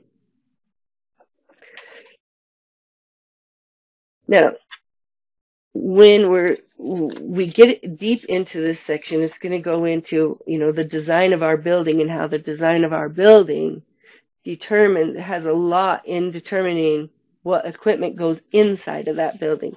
So when we talk about designs, I think it's great that the very first section, 2.6.1.4, I think its title pretty much says it all. This is the longest title. The title is Design Air Conditioning, Heating, and Ventilation System, Taking Consideration for Energy Efficiency and Energy Conservation. So it's letting us know that we're going to go after energy efficiency and energy conservation in our design of the air conditioning, heating, and ventilation system. So in that section, it tells us to provide data to the design architect to keep the provisions in the building for reduction of energy usage required for operation of the air conditioning system. We have to optimize the design by coordinating the design with the architect at the early stages. And it says that the schematic design, in the schematic design phase, and continually improve the design during the design development process. Right? So what is it telling us? It's telling us that the designer of the building and the designer of the equipment, they better get together. They're going to talk. They're going to need to work together, because the design of the equipment, it has to rely on the design of the building, and we need to do that, and you need to look at that throughout the whole process from start to finish of the design before it gets constructed, to keep talking. So what are those things in the building design that can help optimize the design of the HVAC equipment? A lot of things we've already talked about, right? The number of windows, the solar heat gain coefficient of those windows, the shading of those windows, what kind of roofing material. Do we have a light roof that reflects heat? Do we have a dark roof that absorbs heat? Do we have a vegetative roof? Do we have a green roof on there? Is there roof insulation on there? All of those things on the envelope, plus the type of lights, right? Are we using efficient lights, or are we using older lights that put off a lot of heat? Some of those older lights, especially like in can lights and things, they put off a lot of heat. And so what kind of lights are we putting in? How many lights? Are we using renewables? How many people are in this, going to occupy this building? What is it going to be used for? How much equipment is going to be in that building? There's all kinds of things that go into designing the right equipment. But when we're just talking about the building, what is that envelope made of, and what are the other systems inside the building that we need to look at? There are a lot more things that go into optimizing the design, but those are some of the things that we've already covered. We're going to go, we're going to look at all of that a little bit more in a minute, but if you think about this, these are things that could determine how well that piece of equipment runs, what size it has to be, right? Maybe if I design my building good, and then I can put in a smaller piece of equipment. And that smaller piece of equipment, which is going to cost me less, is going to run efficiently. And now I have saved money on not just my equipment, but my energy bill. So there's a lot that goes into that, and this code is making sure that you take all of it into consideration. It also is going to ask you to look at the orientation of the building when you're designing your mechanical equipment, so that you are giving yourself, you're giving credit to the system for which way that the building is faced. The effective orientation of the building and arrangement of rooms or spaces shall be analyzed in the planning stage of the building to find out the most effective plan of the building in terms of building use, application of air conditioning, heating, and ventilation system, and the reduction of energy consumption. What did that just say? It didn't just say that we have to look at that for the building, for the mechanical system, but it says in the early stages of the design of the building, we need to try to plan the building to be at its optimal orientation. And then we take that orientation and we put it into the design of the mechanical equipment. And then it's talking about our shading. So building design and use of materials.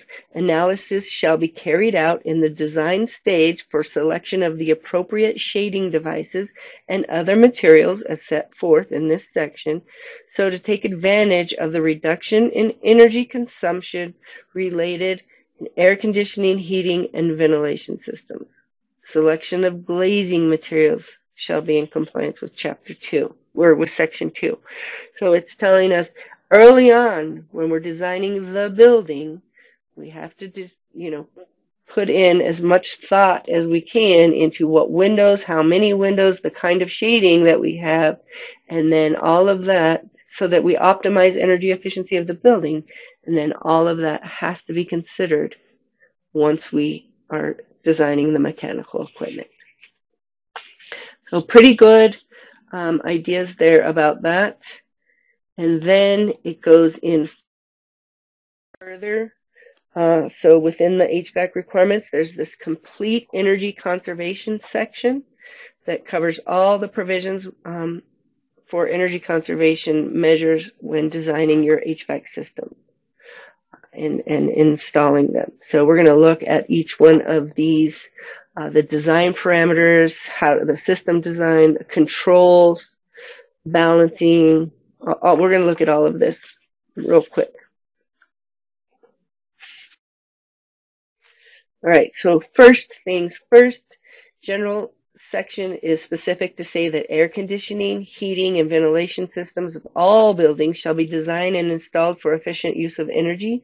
The calculations for cooling and heating loads shall be based on data which leads to a system with optimum energy use. So calculate those loads based on where the building's being built, how it's being built, how it's being used, all of those, the different materials, all the different things to determine what piece of equipment needs to really serve that heating and cooling and ventilation load. If we build the building good, we maybe can use a smaller piece of equipment, right? Bigger is not always better. And so that's what it's asking us to look for.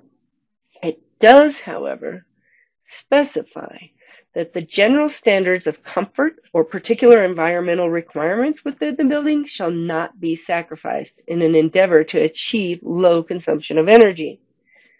For special applications such as hospitals, labs, thermally sensitive equipment, computer rooms, and manufacturing processes, the design concepts and parameters shall conform to the requirements of the application at minimum energy levels.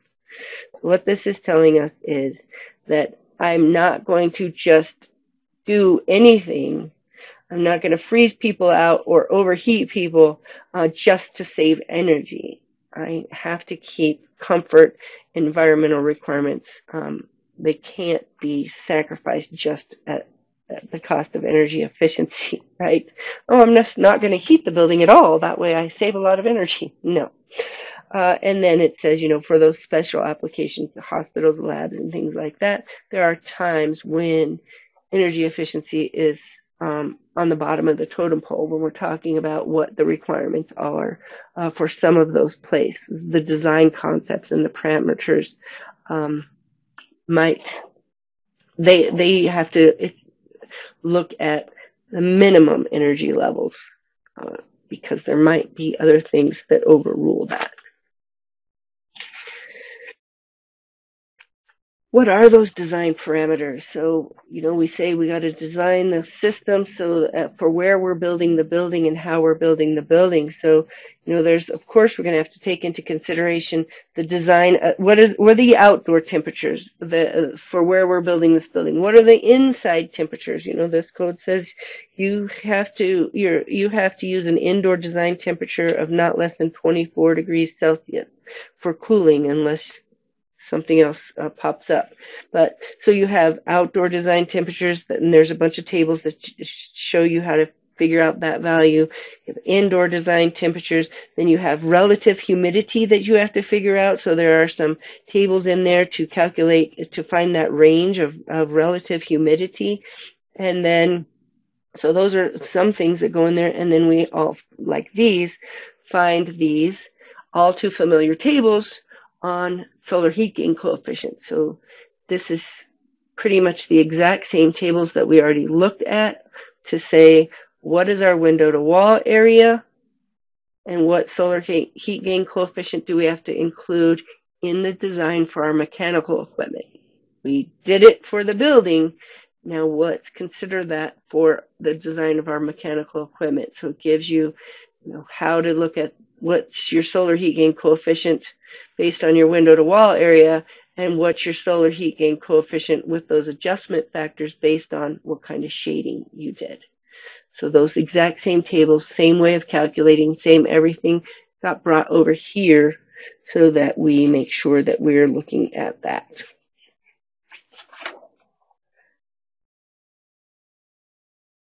Another thing it says on system design is that we're going to look at different ways of load variation. So consideration has to be given to changes in the building load and the system designed so that maximum operation efficiency is maintained under part load conditions. What is that saying? It's saying sometimes I'm not operating my building full bore, so I have to be able to, my system has to be able to operate and have controls to operate in part load conditions. The total system shall be separated into smaller zones having similar load requirements so that each zone can be separately controlled to maintain optimum operating conditions by reducing waste of energy. So in this example here, we have this building that has different uses. So it's saying you break the building up into zones of like uses. So maybe this is an office and this is a warehouse, right? I'm not going to heat, cool, or ventilate the office space the same way that I do the warehouse. So I need to have them on separate zones, heating and cooling separately instead of one big huge building that's just overall heating and cooling the whole building the same way when it doesn't need to be. I might not provide very much heating in my warehouse or a lot of ventilation in my warehouse, depending on what I'm storing. But I need more in the office for comfort and for fresh air. So I'm going to zone them so that I have a thermostat here and I have a thermostat here, and they are controlling things separately. Then it also says that to bring in energy recovery where possible. Not a requirement. It's just saying, it's not mandating that every occupancy do it or anything. It's just saying where possible, energy recovery systems shall be adopted. So who determines that? Maybe the building department. When you apply for your permit, they're going to say, hey, it's possible for you to put in a ERV. Why don't you do that? What is the benefit of that? When I have to ventilate a building, and a lot of buildings require a lot of ventilation, especially commercial buildings, assemblies and offices and those kind of things. They require a lot of fresh air based on how many people are in the building. And so I'm bringing that fresh air into the building, and it's coming in at whatever temperature it is outside. So if it's 100 degrees outside, I'm bringing in 100-degree air, and now my air conditioner has to offset that. Right now it has to work harder. The whole idea here is to keep that equipment from working very hard. And so what an ERV does is it brings that air in from outside, whatever temperature it is. If it's hot air, then it brings it in from and takes it across the heat exchanger, it pulls the heat off and delivers a colder air into the building. So now my air conditioner doesn't have to work so hard. In the winter, it takes that cold air from outside, runs it across the heat exchanger and brings a warmer air, picks up warm air, adds it to it, and brings it into the building. So you're tempering the air that comes into the building a little bit more and don't have this huge change in outside temperature to inside temperature that your mechanical system has to make up. It also, the nice thing about an ERV also, when it runs across this heat exchanger, it also deals with moisture. So if it's humid outside, it can remove some of that moisture in the air before it delivers it into the space. So again, required where possible.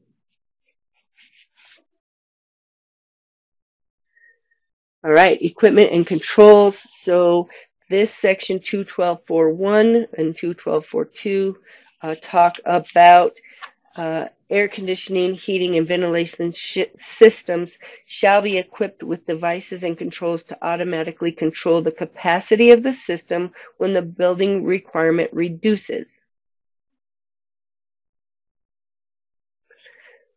Okay, so this is telling us that the control system has a device to reduce energy use considering the effective building energy storage. So looking at part load controls and sequence of operation. What is this talking about? This is talking about not cooling with outside air. Sorry. This is talking about controls to reduce the amount of energy used when the building isn't requiring all of the load be used. So if I have a building and it says, okay, in order to heat or cool this building, I'm going to need 4 boilers. So I have these 4 pieces of equipment that would require at the worst load conditions possible, it would take all 4 of them to supply the building. But we're not at worst case scenario all the time, right? So there are times when maybe we're closed and we don't need very much heating or cooling, or maybe there's not very many people in the building, or it's a holiday, or maybe there's certain hours that are busier than others, or there's certain parts of the day where there's more heat coming in from the windows than other parts of the day, or whatever the situation is, it's very rare that 100% of the time that building is at worst case scenario. Right? There are times when it's not. And so it wouldn't take all 4 pieces of equipment to serve the building. So what it's asking us to do is to provide these controlling sequences and controls that allow us to, when the load calls for one, to only have one going and not all 4 of them. When the load increases and now we need 2 of them to serve that load, then 2 come on. And maybe we get up to 3, and maybe we get up to 4. But as soon as the load reduces, we're back down. We're back down, right? So it's asking us to really pay attention to control systems to reduce the energy use for when the loads call for it. And that's a lot done through sequence of operation, part load controls, and that sort of thing. All right, now we're going to talk about cooling with outside air. In 21242, this is telling us that each air handling system has to have the facility to use up to and including 100% of the air handling system capacity for cooling with outdoor air, and to do it automatically whenever the outdoor air will result in a lower usage of energy than would be required under normal operations of the air handling system. So what that's telling me is maybe I'm using an air conditioner to cool a building to 75 degrees. But outside, the temperature has changed. And now the temperature outside is 70 degrees. Why am I paying to cool the air to 75 when the temperature outside is 70? I need to find a way, what are the controls that I can use or the methods that I can use to shut down this refrigeration system or whatever it is I'm using to cool, that's using a lot of energy, takes a lot of energy to cool a building. What can I do to shut that down and bring in the outside air? Use that outdoor air to cool the building. A lot of people see it as an economizer, but there are other ways to do it. And so depending on what kind of mechanical system we have, what am I doing to use the outside air when it would be more efficient to do so? Now, there are some exceptions. There's an exception, cooling with outdoor air is not required if the air handling system capacity is less than 2,500 liters per second, or the total cooling capacity is less than 40 kilowatts. Where the quality of outdoor air is poor, so that it would require too much treatment of the air. Maybe there's a fire outside, or maybe it's just a bad air quality day. You don't want use that air, so that would be an exception. Where the need for humidification or dehumidification requires the use of more energy than is conserved by using the outside air. So if I bring in all that outside air and it has too much moisture in it and it's going to cost me way more to dehumidify than it would to just run the air conditioner, then I don't have to do that. Or where the use of outdoor air cooling would affect the operation of other systems, so to increase the overall energy consumption of the building. Would it make other systems run harder or something? So we'll talk more about economizers in a few minutes. All right, let's talk about mechanical ventilation. So sometimes we don't open our windows, or maybe we don't have a lot of operable windows to open. So we provide ventilation mechanically to ensure that we always have a flow of fresh air moving through the building. Air is important. It's a requirement.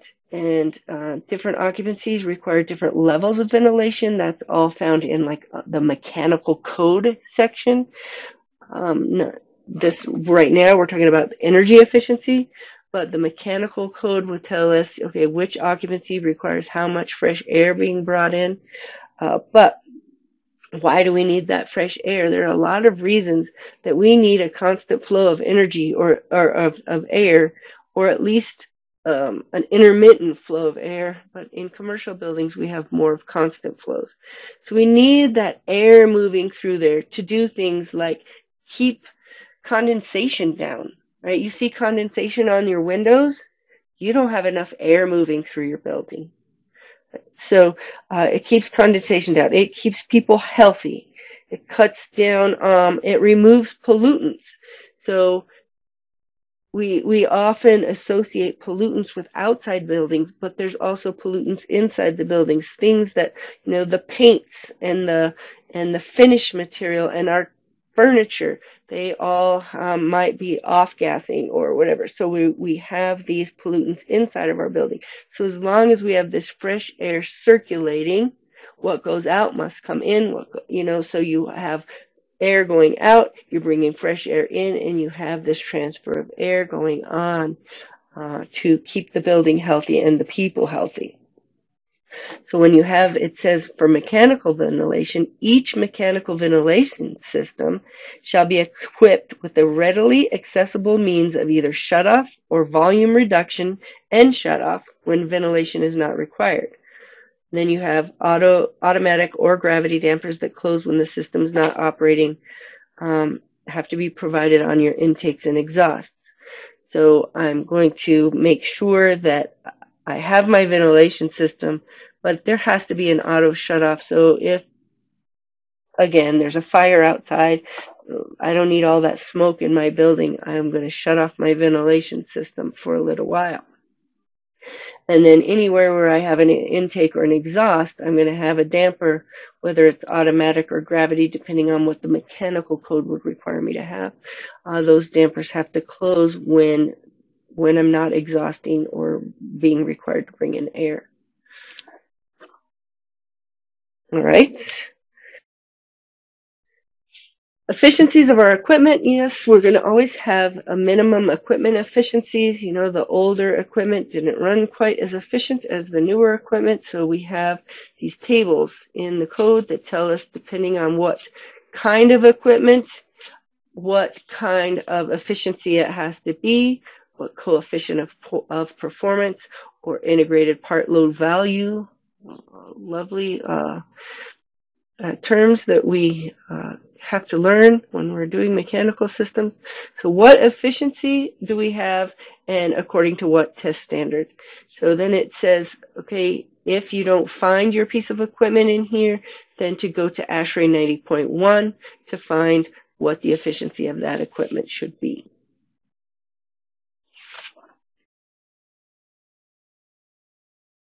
For controls, it goes further. I always say mechanical code has control issues, right?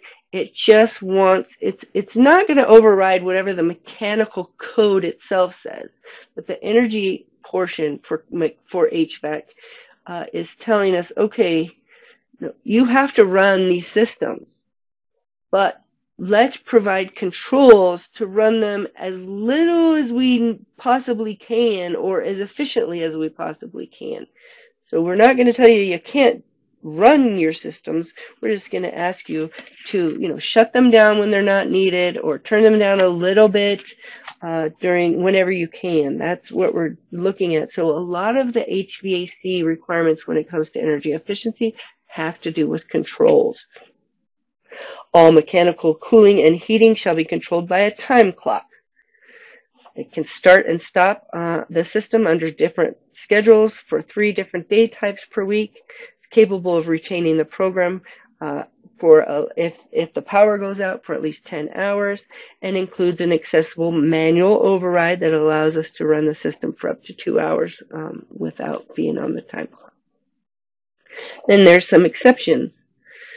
Cooling systems less than 8 tons or 28 kW, or heating systems less than 7 kW or 2 tons.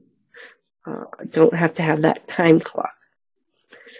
All heating and cooling system equipment shall be temperature controlled. Where a unit provides both heating and cooling, controls have to be capable of providing a 5-degree deadband, a 5-degree Fahrenheit, 3 degrees Celsius deadband. So this keeps us from simultaneously heating and cooling throughout the day. So what is that talking about? If I'm in a building and in the wintertime, I'm heating it, there is a very good chance that I'm also air conditioning my building, because at certain points, the amount of people and the amount of sunshine that's coming in the window, or the amount of equipment that's in that building, they're all putting off the heat. Eventually, even in the wintertime, I am likely running air conditioning to provide either some of my ventilation, or to deal with humidity in the air, or just to deal with the heat that's being put off. I'm running my air conditioner. What this is trying to tell us is, don't run the air conditioner to the point where it turns the furnace on. And don't run the furnace to the point where it turns the air conditioner, so you're sitting there heating, cooling, heating, cooling. You need a 5-degree deadband in there. It heats to a certain point, but it has 5 more degrees before that air conditioner will turn on. Likelihood is that it won't reach that, and it'll go back into heating mode.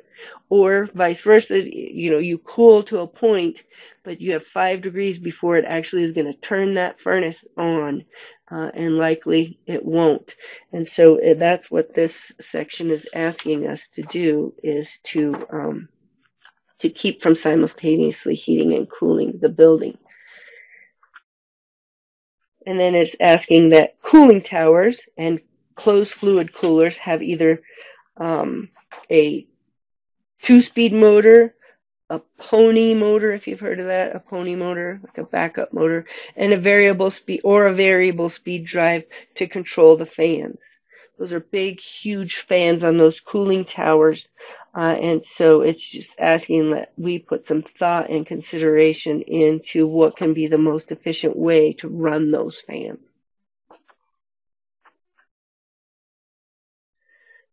System balancing. Construction documents require that all HVAC systems be balanced, right, and in accordance with generally accepted engineered standards.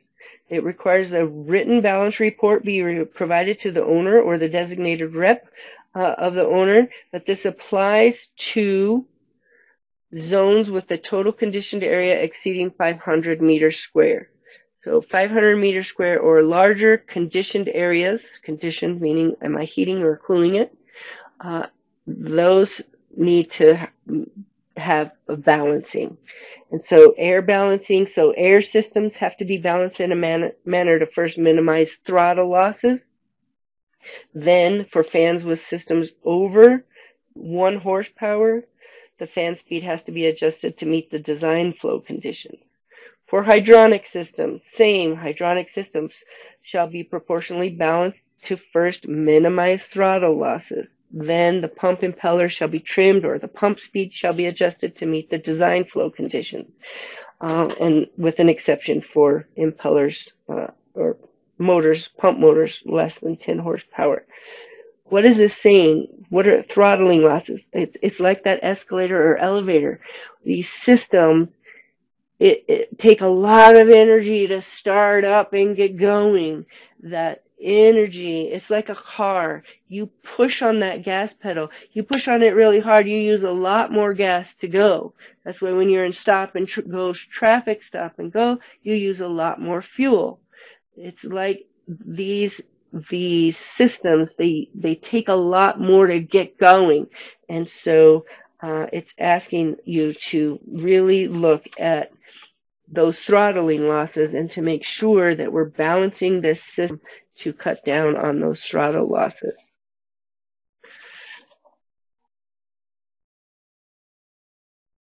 All right, economizers. So we talked about this a little bit earlier when we talked about the requirements for using that outside air and what are ways that you can do that. Economizers is one of the most common ways that people use free cooling. what I call it, where we, instead of paying to run this system to cool the air, we're bringing in the air outside that's cooler than what we're trying to cool it to anyway. And so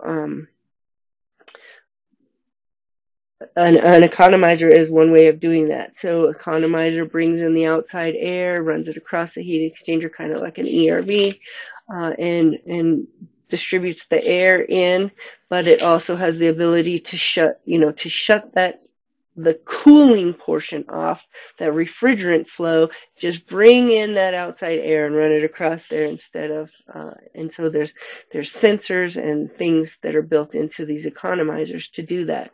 Once the air gets up to a certain point, or you could have humidity levels on there, there are different things that you can put on these to shut off that outside air and go back to your mechanical system.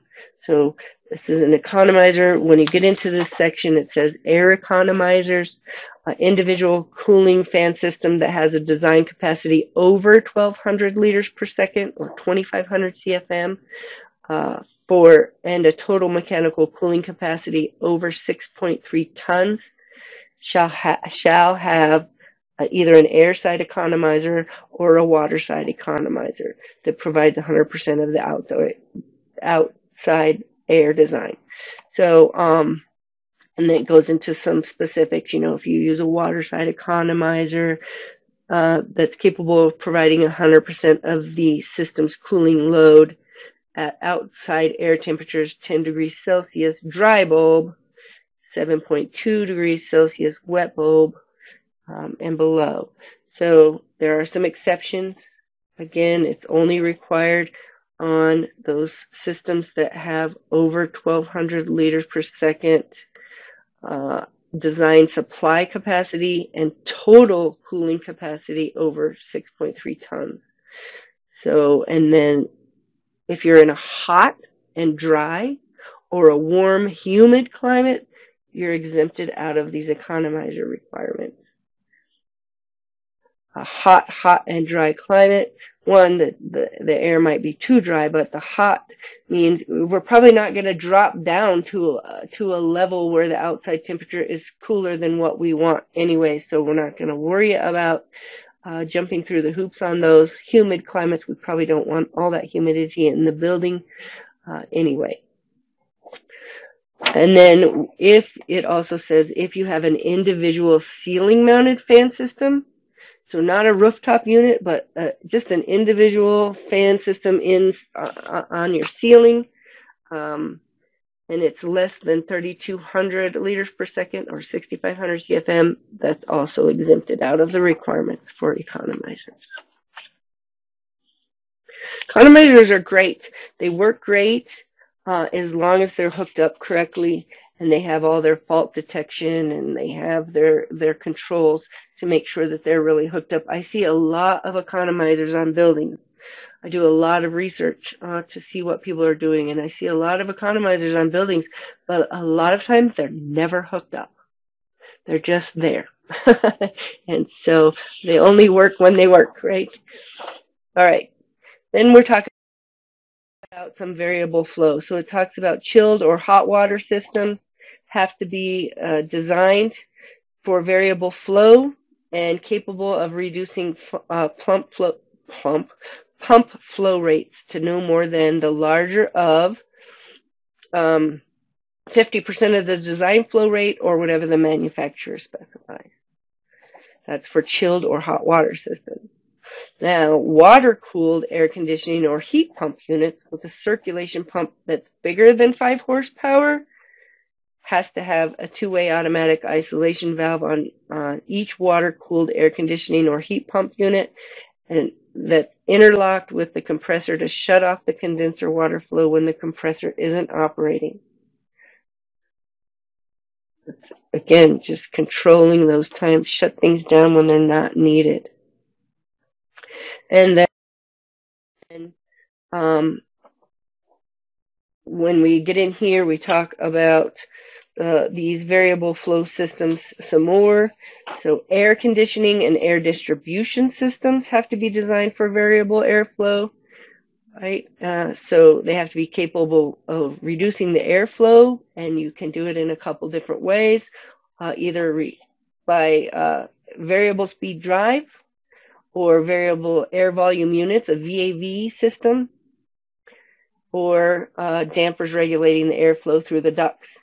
So I see a lot of times either a variable speed drive or VAV units to address this, but you have to choose one of those. And then it says if you have an air handling unit that has a fan capacity greater than 7.5 kW, then it has to be controlled by a variable speed drive. And then there's an exception for kitchen ventilation fans. So variable speed, so it's not just all or nothing. Variable flow, variable speed. You can see this, this a lot of times we talk about these anything greater than the 7.5 kW fan capacity. Once you get into these bigger fans or these bigger motors that run those fans, then they need to be variable speed. We need to have variable flow on those systems. It's kind of a theme going on, right? Boy, we covered a lot when it comes to mechanical equipment. And that's because that's where the energy use is of the building, right? As long as I'm running an air conditioning system or a heating system or ventilation system, it's using energy. And so there's a lot of requirements there on how to cut down on that use. And so how do we verify that and who verifies it? We're definitely going to look at plan review for all these items, but I'm going to talk about plan review for the design. So we want to remember that it required us to look at the design of the system to make sure that the designer of the building and the designer of the mechanical system were coordinating, they were talking, they were working together to make sure that we're designing the most efficient building as well as the most efficient piece of equipment, taking into consideration that solar heat gain coefficients, the amount of glazing, the way the building is oriented, north, south, east, or west, making sure we're looking at the design temperatures, internal and external, and the humidity levels and all of those things, and that we're not putting too much weight on energy for certain buildings and not and certain situations, and not paying attention also to comfort and safety. So trying to balance all of that, and did we zone the systems so that we are not running one piece of equipment for this big huge building when it has a bunch of different types of scenarios in it where we don't need the same amount of heat or cooling or ventilation in each room. So did we do that? And so that can all be verified definitely at plan review, and then of course inspection is making sure that those things were done correctly, the way that they were supposed to. When it comes to controls, that's the most important issue, right? It's also the hardest one.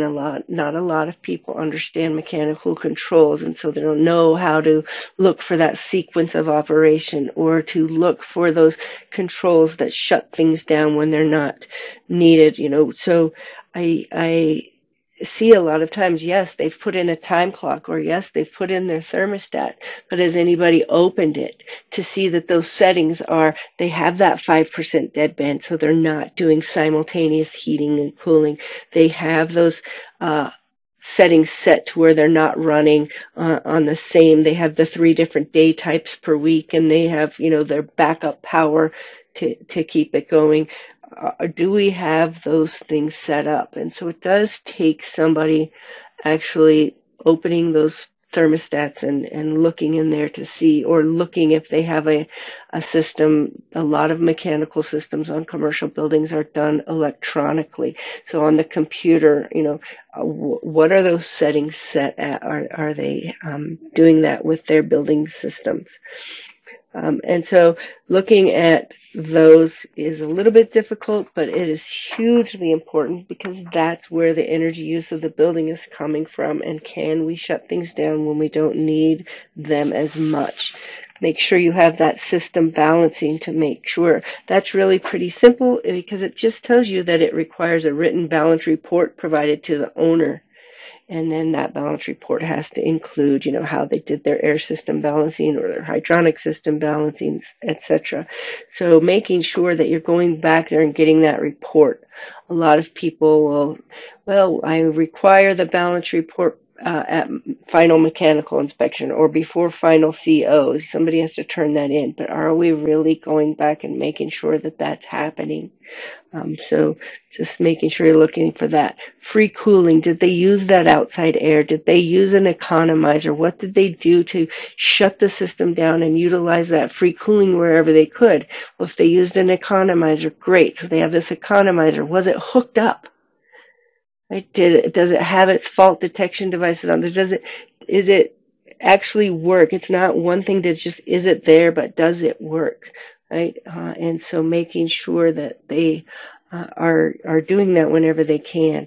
For those variable flow pieces of equipment, do they have their, is it a VAV system?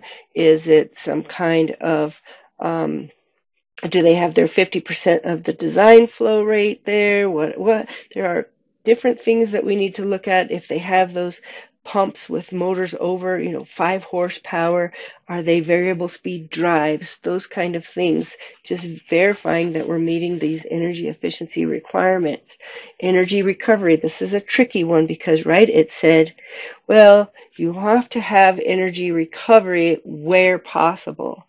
So that's going to be subjective a little bit, but going out and making sure that anywhere that it was possible, they had their energy recovery systems, again, hooked up and working. Proper ventilation strategies. Are they doing mechanical ventilation? Are they doing natural ventilation? Do they have those flow rates? Do they have healthy air moving through there? Did they hook up those fans to the ceiling or the walls if they were supposed to in those certain spaces? And so do they have their backdraft dampers on so that when the exhaust is not exhausting, it's closing and not letting air back in the building? Making sure that we have all of this is so hugely important. Efficiencies of the equipment, right? You have that list that they put in the right efficiency. That equipment's going to be running a lot. We want to make sure that it's the right efficiency of equipment. So there's a lot to mechanical. It's the biggest part of any energy code is mechanical. But it's because that's where your energy use is, and how you design the building, how you design your lighting system, how the building's being used, where it's being built. Everything about it goes to this mechanical system. So it's really important to make sure that we have that correct. All right. We talked a bit about the energy requirements for lifts and escalators and moving walkways earlier when we were in the other chapter 4 on volume 1. But there's a little bit more here in this section in volume 3, part 8, chapter 4, when it comes to these lifts and escalators. So it first starts by saying that lifts, escalators, and moving walks have to be designed and installed for the efficient use of energy. So that's great. We have to put the energy efficiency into the thought, into the design. And then it says for lifts specifically, for controls, it tells us that the lifts must be equipped with the necessary sensors and controls to reduce the energy usage. And for this purpose, the lift must include those things that we talked about earlier, the VVVF drive for the car and the door, the energy efficiency lamps used inside the car and for displays. They have to operate in that standby mode whenever it's off-peak periods. And then it also says that the power side of the lift controller and other operating equipment, such as the car lights, the display lights, the ventilation fans, they all have to be switched off when the lift has been inactive for more than 5 minutes. So a lot of the same stuff, maybe just a little bit more detail that we're finding in this section 8 than we did before. For escalators, it tells us that, it just reiterates the fact that the escalator has to be equipped with those sensors and controls at the top and the bottom landing to reduce the speed and operate at a lower speed when there's no passenger on the escalator for up to 3 minutes, and to shut down when no activity has been detected for at least 15 minutes. Same as we heard before. And then also, as we heard before, we saw that there were rainwater harvesting system in there. So remember, we talked really early today, that was a little bit longer ago, about those requirements about rainwater harvesting in Chapter 4. But we said, it's going to send us over here to Part 8, Chapter 7. So make sure you're paying attention. Well, here we are. So it goes into this whole rainwater management plan that we have to have.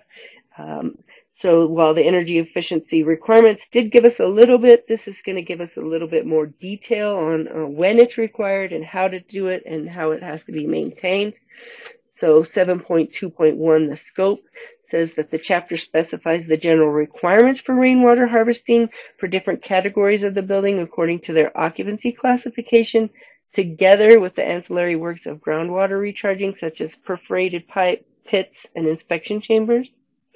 And 7.22, lets us know that it also covers the design, installation, and maintenance of elements for the rainwater drainage systems, and everything around it, how it connects to the building sewer, and so on. And then it does let us know that the stormwater drainage on the ground is not covered in this code. Just talking about stormwater drainage of the building that they're talking about right here when we talk about rainwater management plan. So let's jump to 7.4 and 7.5 to talk about the requirements and the plan.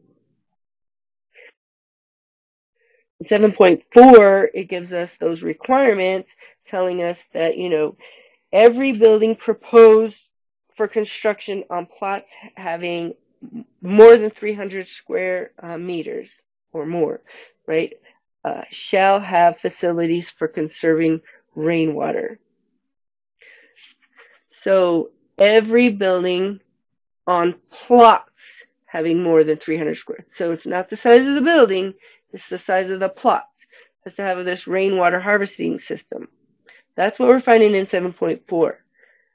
But remember, when we were back in Chapter 4, talking about the rainwater harvesting, because back there it said buildings of a total floor area of 4,000 meters square or more shall have its own rainwater harvesting system in accordance with this chapter here. So if the building floor area is more than 4,000 meters square, then you have to have rainwater harvesting. But if the plot is bigger than 300 square meters, then we have to have rainwater harvesting. So there could be a time when our building is less than 4,000 meters square, but our lot is bigger than 300, so we still have to have it. So it's just knowing how these two chapters work together to read it, all of the requirements. That's why I wanted to go through the whole thing, both sections, because one says one thing, one says another. If you put them together, there might be more times than we need it. Because what if I'm over here and my lot is smaller than 300, but I have a bigger building? Well, hopefully not. You want too big of a building on such a small lot. But you get the point. All right, so what about the plan? What does the plan have to include? So it says you have to pull a permit, and that the permit, you have to fill out an application for a permit that uses Appendix Q as your application for your rain harvesting plan. So, or your rain harvesting system. So you have to pull a permit, and you have to use this application out of Appendix Q. And it also says that you have to have a licensed plumber And who has to fill out the application? The licensed plumber, the owner, or his appointed person that's going to install, or a self-contained or workable part of such work. Oh, by a licensed plumber and the owner, or by his appointed person or agent to install all or self-contained or workable part of the work. So this is the application you have to fill out. You have to apply for a permit. When you apply for that permit, you have to submit the plan. And those plans, the application has to accompany building rainwater harvesting and drainage plans and adequate description of the proposed rainwater harvesting and drainage installation in a drawing, drawn to scale, not less than 1/100. And it gives details on what all needs to be on the plan, like things like you have to describe the building site. What is your harvesting system? Do you have a ground recharging system? We'll talk about that in a second. Is there storm drainage? What is the storm drainage system? Do you have catchment areas? What is the size of that, of your catchment area? What kind of pipe and material? How is everything connected to the sewer? So it goes into, when you get into this section, I didn't put all the wording up here. I don't necessarily believe in doing that. But it goes into detail of what has to be on that plan when you apply for permit with that application from Appendix Q. And it also says that a site plan has to be included. So you have your plan that gives your description of and detail of your actual system, and a site plan also with specifics included on it that require you to turn that in as well. And it tells you in 754 that high-rise and public buildings also have to include design calculations and specifications for the various items of the work involved. So if I'm doing a high-rise or a public building, I also have to include my design calcs and specs. So then it gets into, you have to let us know the rainwater collected can be conserved and used in all useful purposes related to the use of water. So whatever rainwater you collect, you can use it for all different purposes. The amount of rainwater to be conserved depends upon the purpose of the use and the rainfall intensity at the locality and the available catchments where the rainwater is collected. So there's some things that go into this. Rainwater can also be used for artificial groundwater recharging, right? So that's saying that I collect the rainwater, I'm going to store it. So I have this artificial ground recharging that's saying underneath the ground, I'm storing this water, and eventually I can reuse it later. I can pull on it, I can recover it and use it later for something else. It's just a different kind of catchment system, basically. So I can do rooftop rainwater harvesting and artificial groundwater recharge. So then it sends us to 7.8 for rooftop or 7.9 for artificial ground recharge specifications. I'm not going to go into all of those specifications and all of those details. I'm just letting you know that these the rainwater harvesting is definitely a part of energy efficiency provision, and the code talks about it in a few places. So don't forget about that. All right. For existing buildings, the provisions of this chapter tell us in the general provisions that it's intended to maintain or increase the current degree of public safety as well as health and general welfare in existing buildings, while permitting alterations, additions, changes of use to go on. In addition, certain environmental measures to make the existing building stock sustainable is also a requirement that needs to be addressed to make buildings more energy efficient and environmentally responsive. So that's what it's telling us right there in their reasons, basically a reason statement of why we're looking at this in existing buildings. It looks at, there are some planning requirements that you have to look at, and don't forget to go through and when you're evaluating your building, to look through to make sure that when you do an addition, alteration, or a change of use, you take into consideration the planning requirements as well as those related to public safety and environmental sustainability. And those planning requirements look at, does the building official has to be involved? Are there any codes violated for your proposed change of use or your addition or alteration?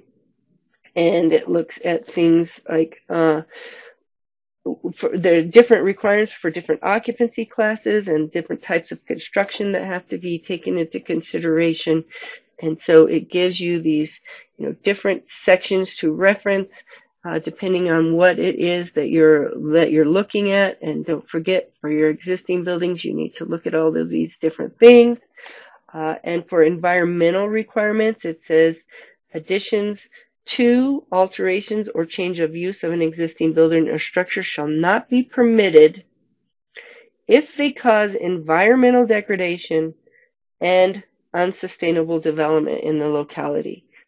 So we cannot degrade the environment or create unsustainable development when we're talking about our existing buildings.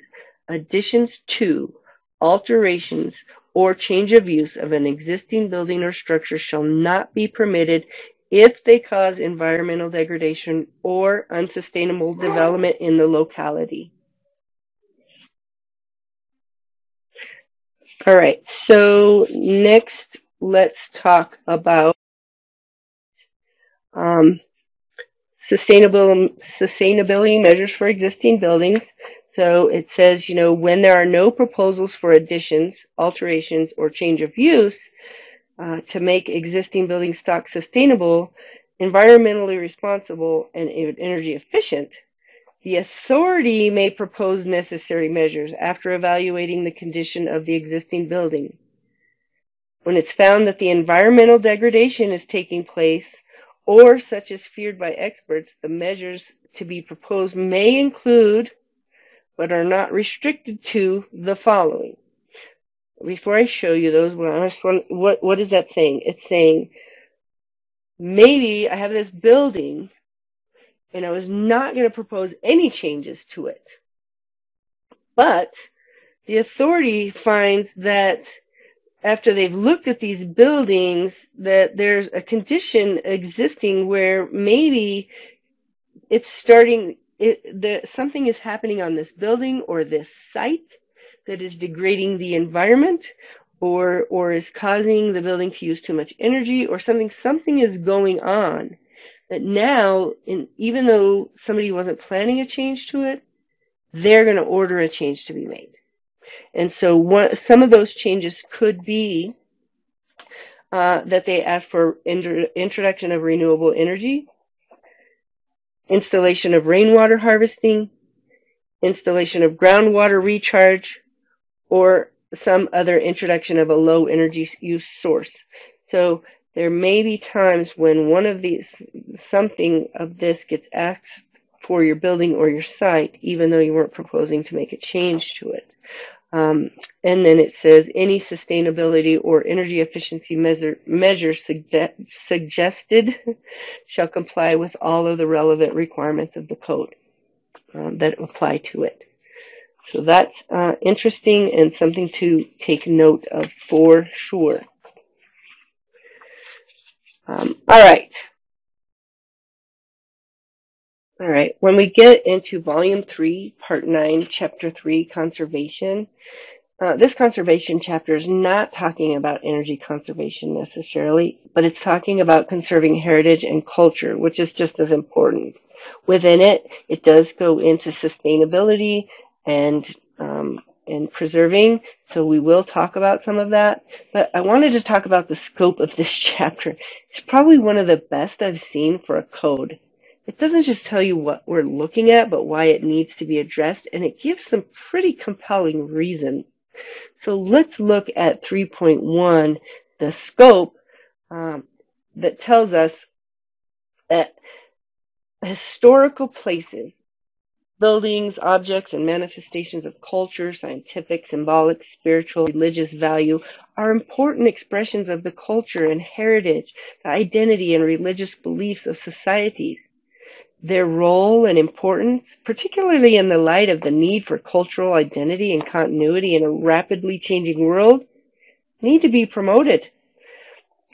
It says buildings, spaces, places, and landscapes charged with historical, cultural, spiritual, and religious value represent an important element of stable and humane social life and community pride.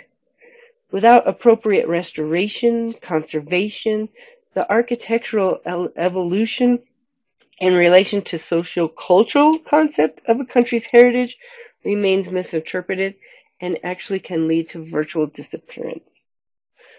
National legislation and international treaties and regulations aim to strike a balance between the need for development and the need to conserve the environment for the future.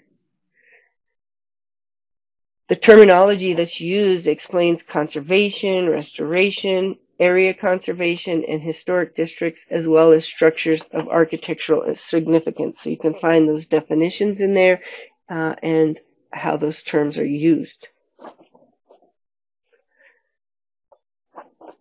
Aims of construction tell us that conservation, rehabilitation, and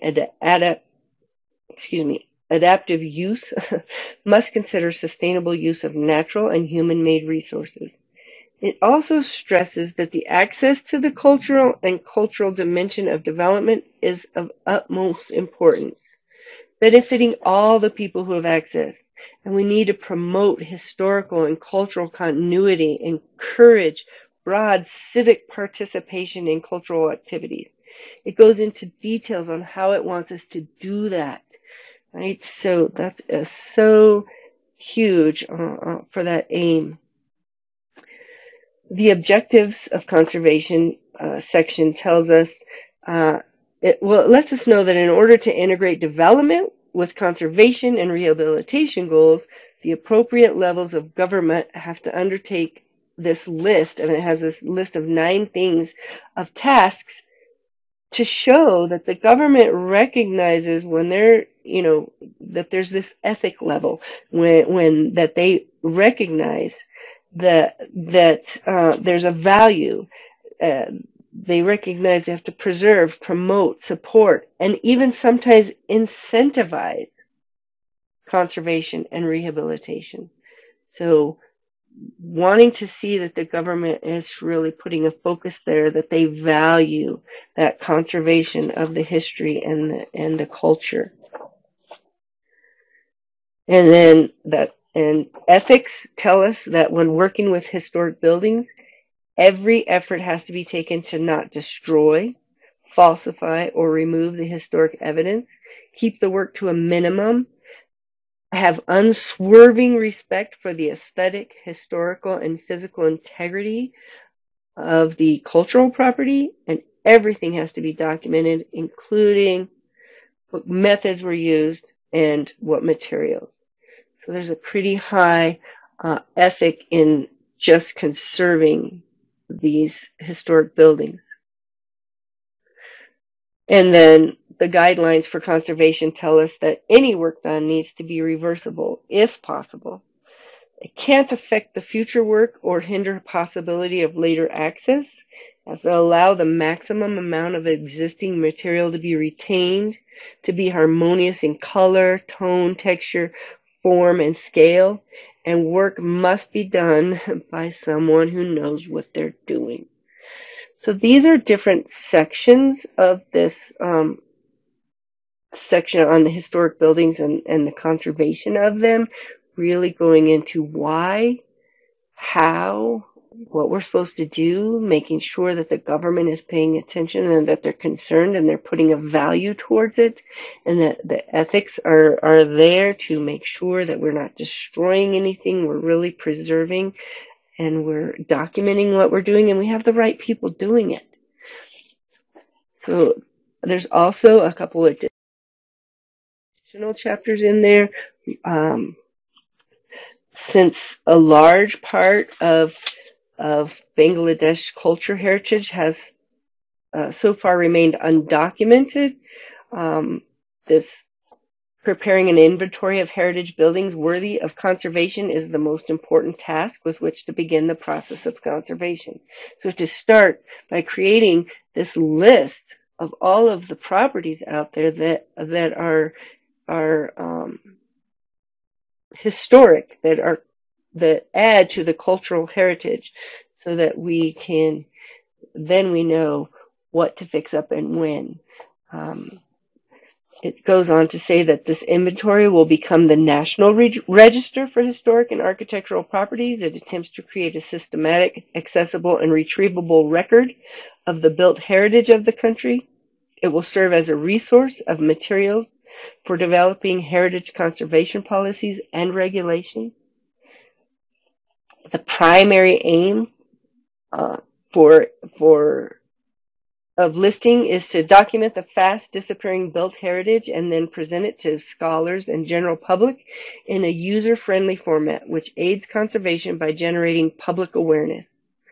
Once a property or a building is included in the list, it becomes justifiable to undertake necessary conservation activities by formulating special regulations for its conservation or according it due protection under the Town Planning Acts or detailed area plans. So ideally, the footprint of all the listing buildings along with the guideline referred in section 3.8.2 would be included in the master plan documents for all the cities. It's really telling us why we want to have this list and the benefits of having this list. You know, if you have a building that's on this list, now that building could be protected, and we can come up with these policies and procedures for conserving those buildings that are on the list. The implementation strategy goes through the steps of involving the public in the process, protecting the building on site, retaining and or restoring original structures and architectural elements, maintain the same height, setback, ground coverage as other developments within the zone, and the adaptive reuse must follow logical sequence, considering public requirements of the region, tourist influx, social cultural context of the region under influence. So it's asking us to really look at an implementation strategy of how we get there. And then the incentives to the private owners. The section Incentives to private owners affected by conservation says that listed historic buildings, sites, and areas are usually under huge pressure from competing economic activities and hence are given rise to sharp land values. Thus, listed properties become easy target for demolition or replacement by more use-intensive or denser and taller structures with apparently better economic return, right? So it's not always beneficial or economical to fix up these buildings. It's sometimes cheaper to tear them down and start over. But so what kind of incentives do we provide to these? So to safeguard those threatened landowners, special financial incentives should be offered to the stakeholders to preserve the national and universal outstanding values. Considering them as affected people, transfer of development rights, TDR, certificates shall be introduced to protect these heritage. I think this is an amazing chapter.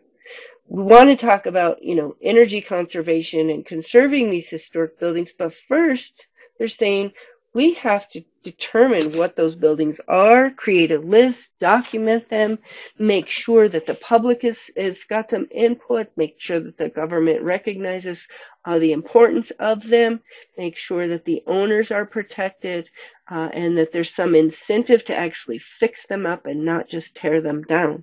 So this is an amazing chapter on conservation that I wanted to include as in this. So let's now talk, just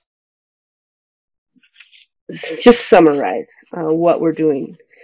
So while all these requirements, why do all these requirements exist in the code?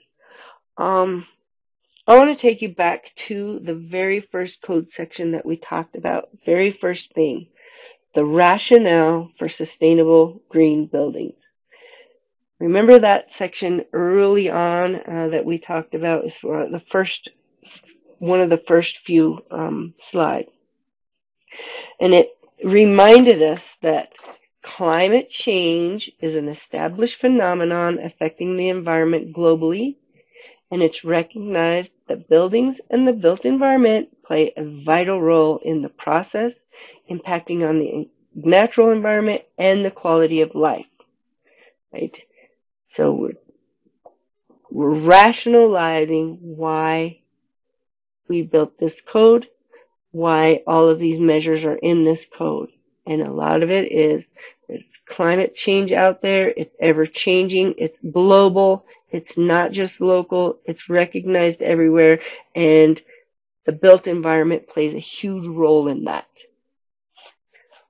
Sustainable development, the concepts and approaches applied to the design, construction, and operation of buildings or to any built environment can enhance both economic and environmental benefits of the community in Bangladesh and around the world. Energy efficiency and sustainability is not an individual issue, rather an integrated and inseparable part of the building design and construction process. This code goes to great detail to make sure that it's not an individual issue, it's integrated and inseparable in the whole design. Remember the design from the outside, the inside, and everything in between. The benefits of sustainable design principles include resource and energy efficiency, healthy buildings and materials, ecologically and socially sensitive land use, and strengthen local economics and the communities, objectives vital for future development of Bangladesh. If we want to move forward and keep developing, we have to be sustainable. We have to be not tearing down our environment and making things that are not sustainable.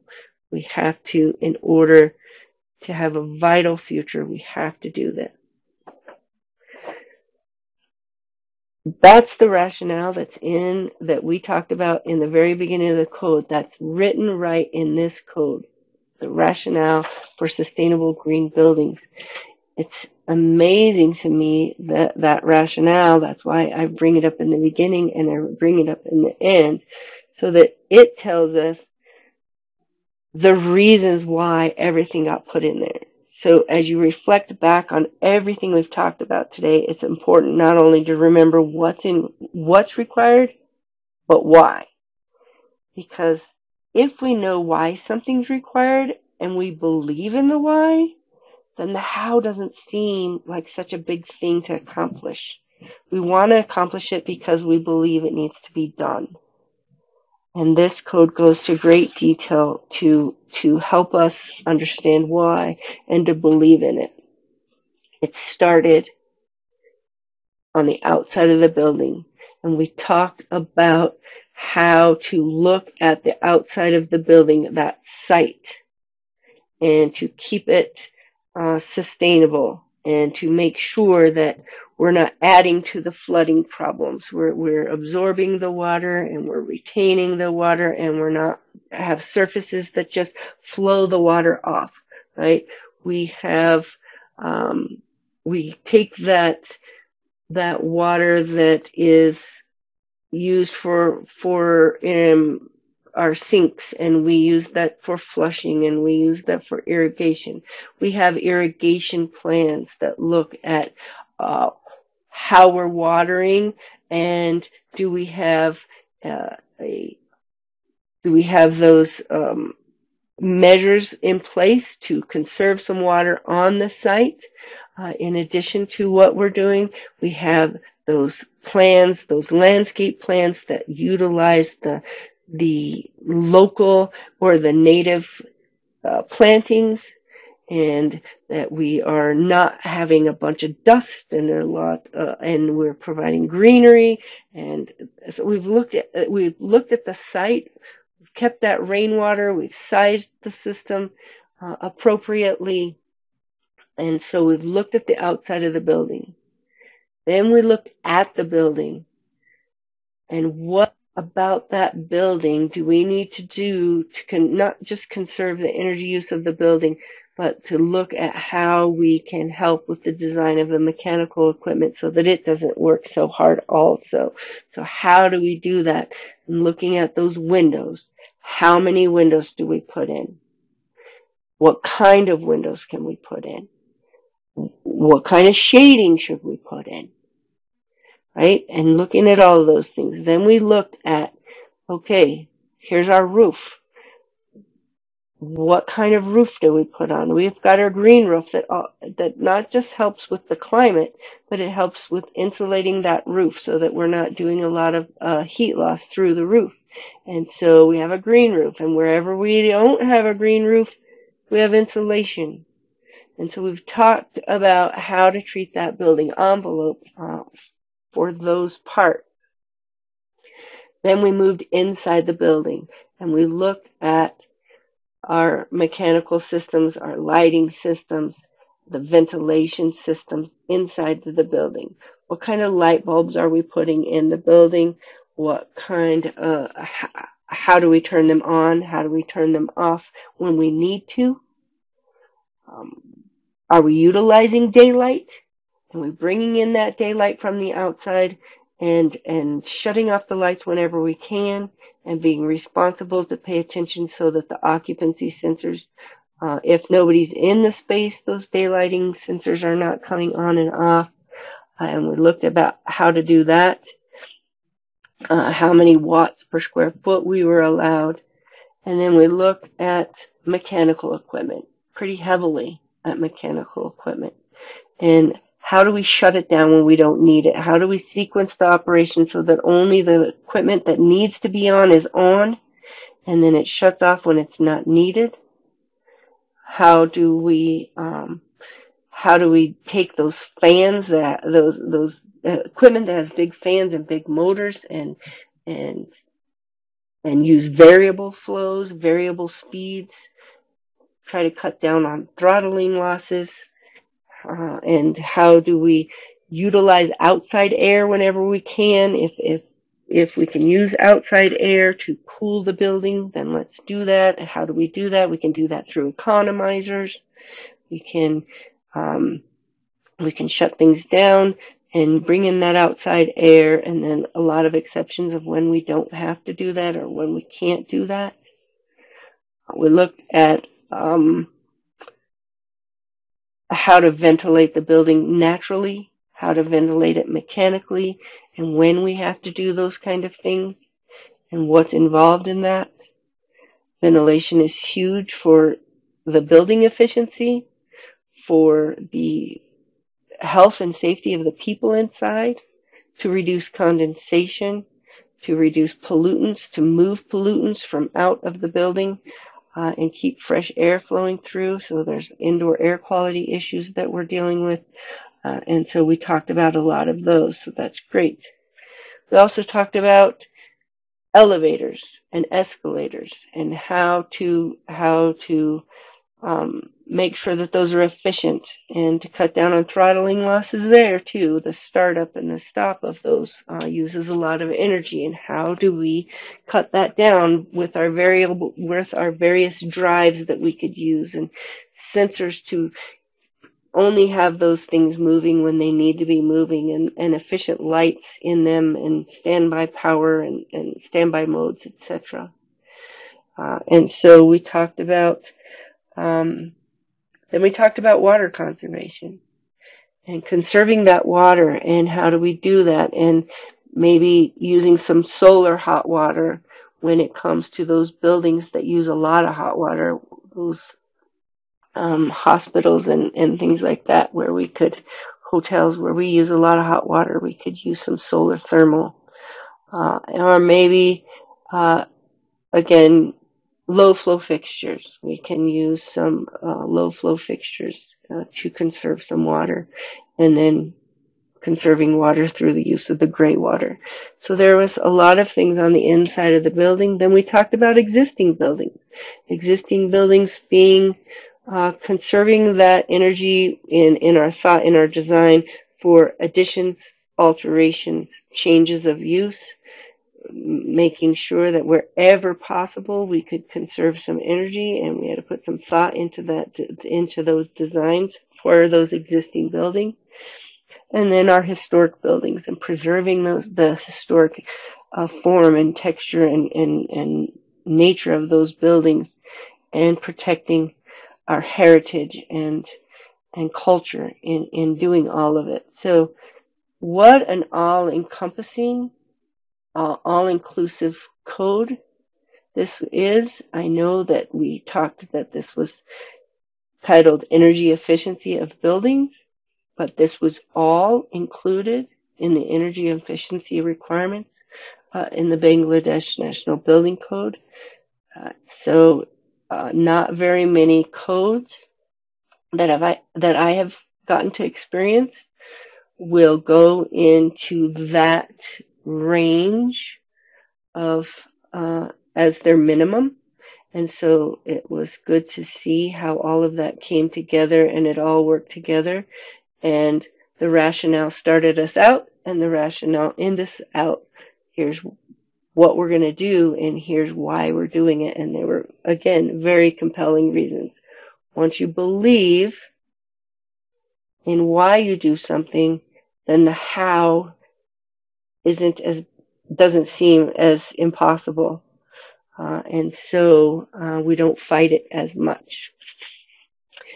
All right. Well, that is the presentation. Thank you very much for being here today, and I hope that you have learned something. I have learned a lot from about Bangladesh and the culture and the history, and so I have enjoyed learning this code. I have enjoyed teaching this code, and I hope to hear from you. If you have any questions regarding anything, please send me an email. My email is right there, and I would be happy to answer any questions that we have if you just want to email me. So thanks again for your time.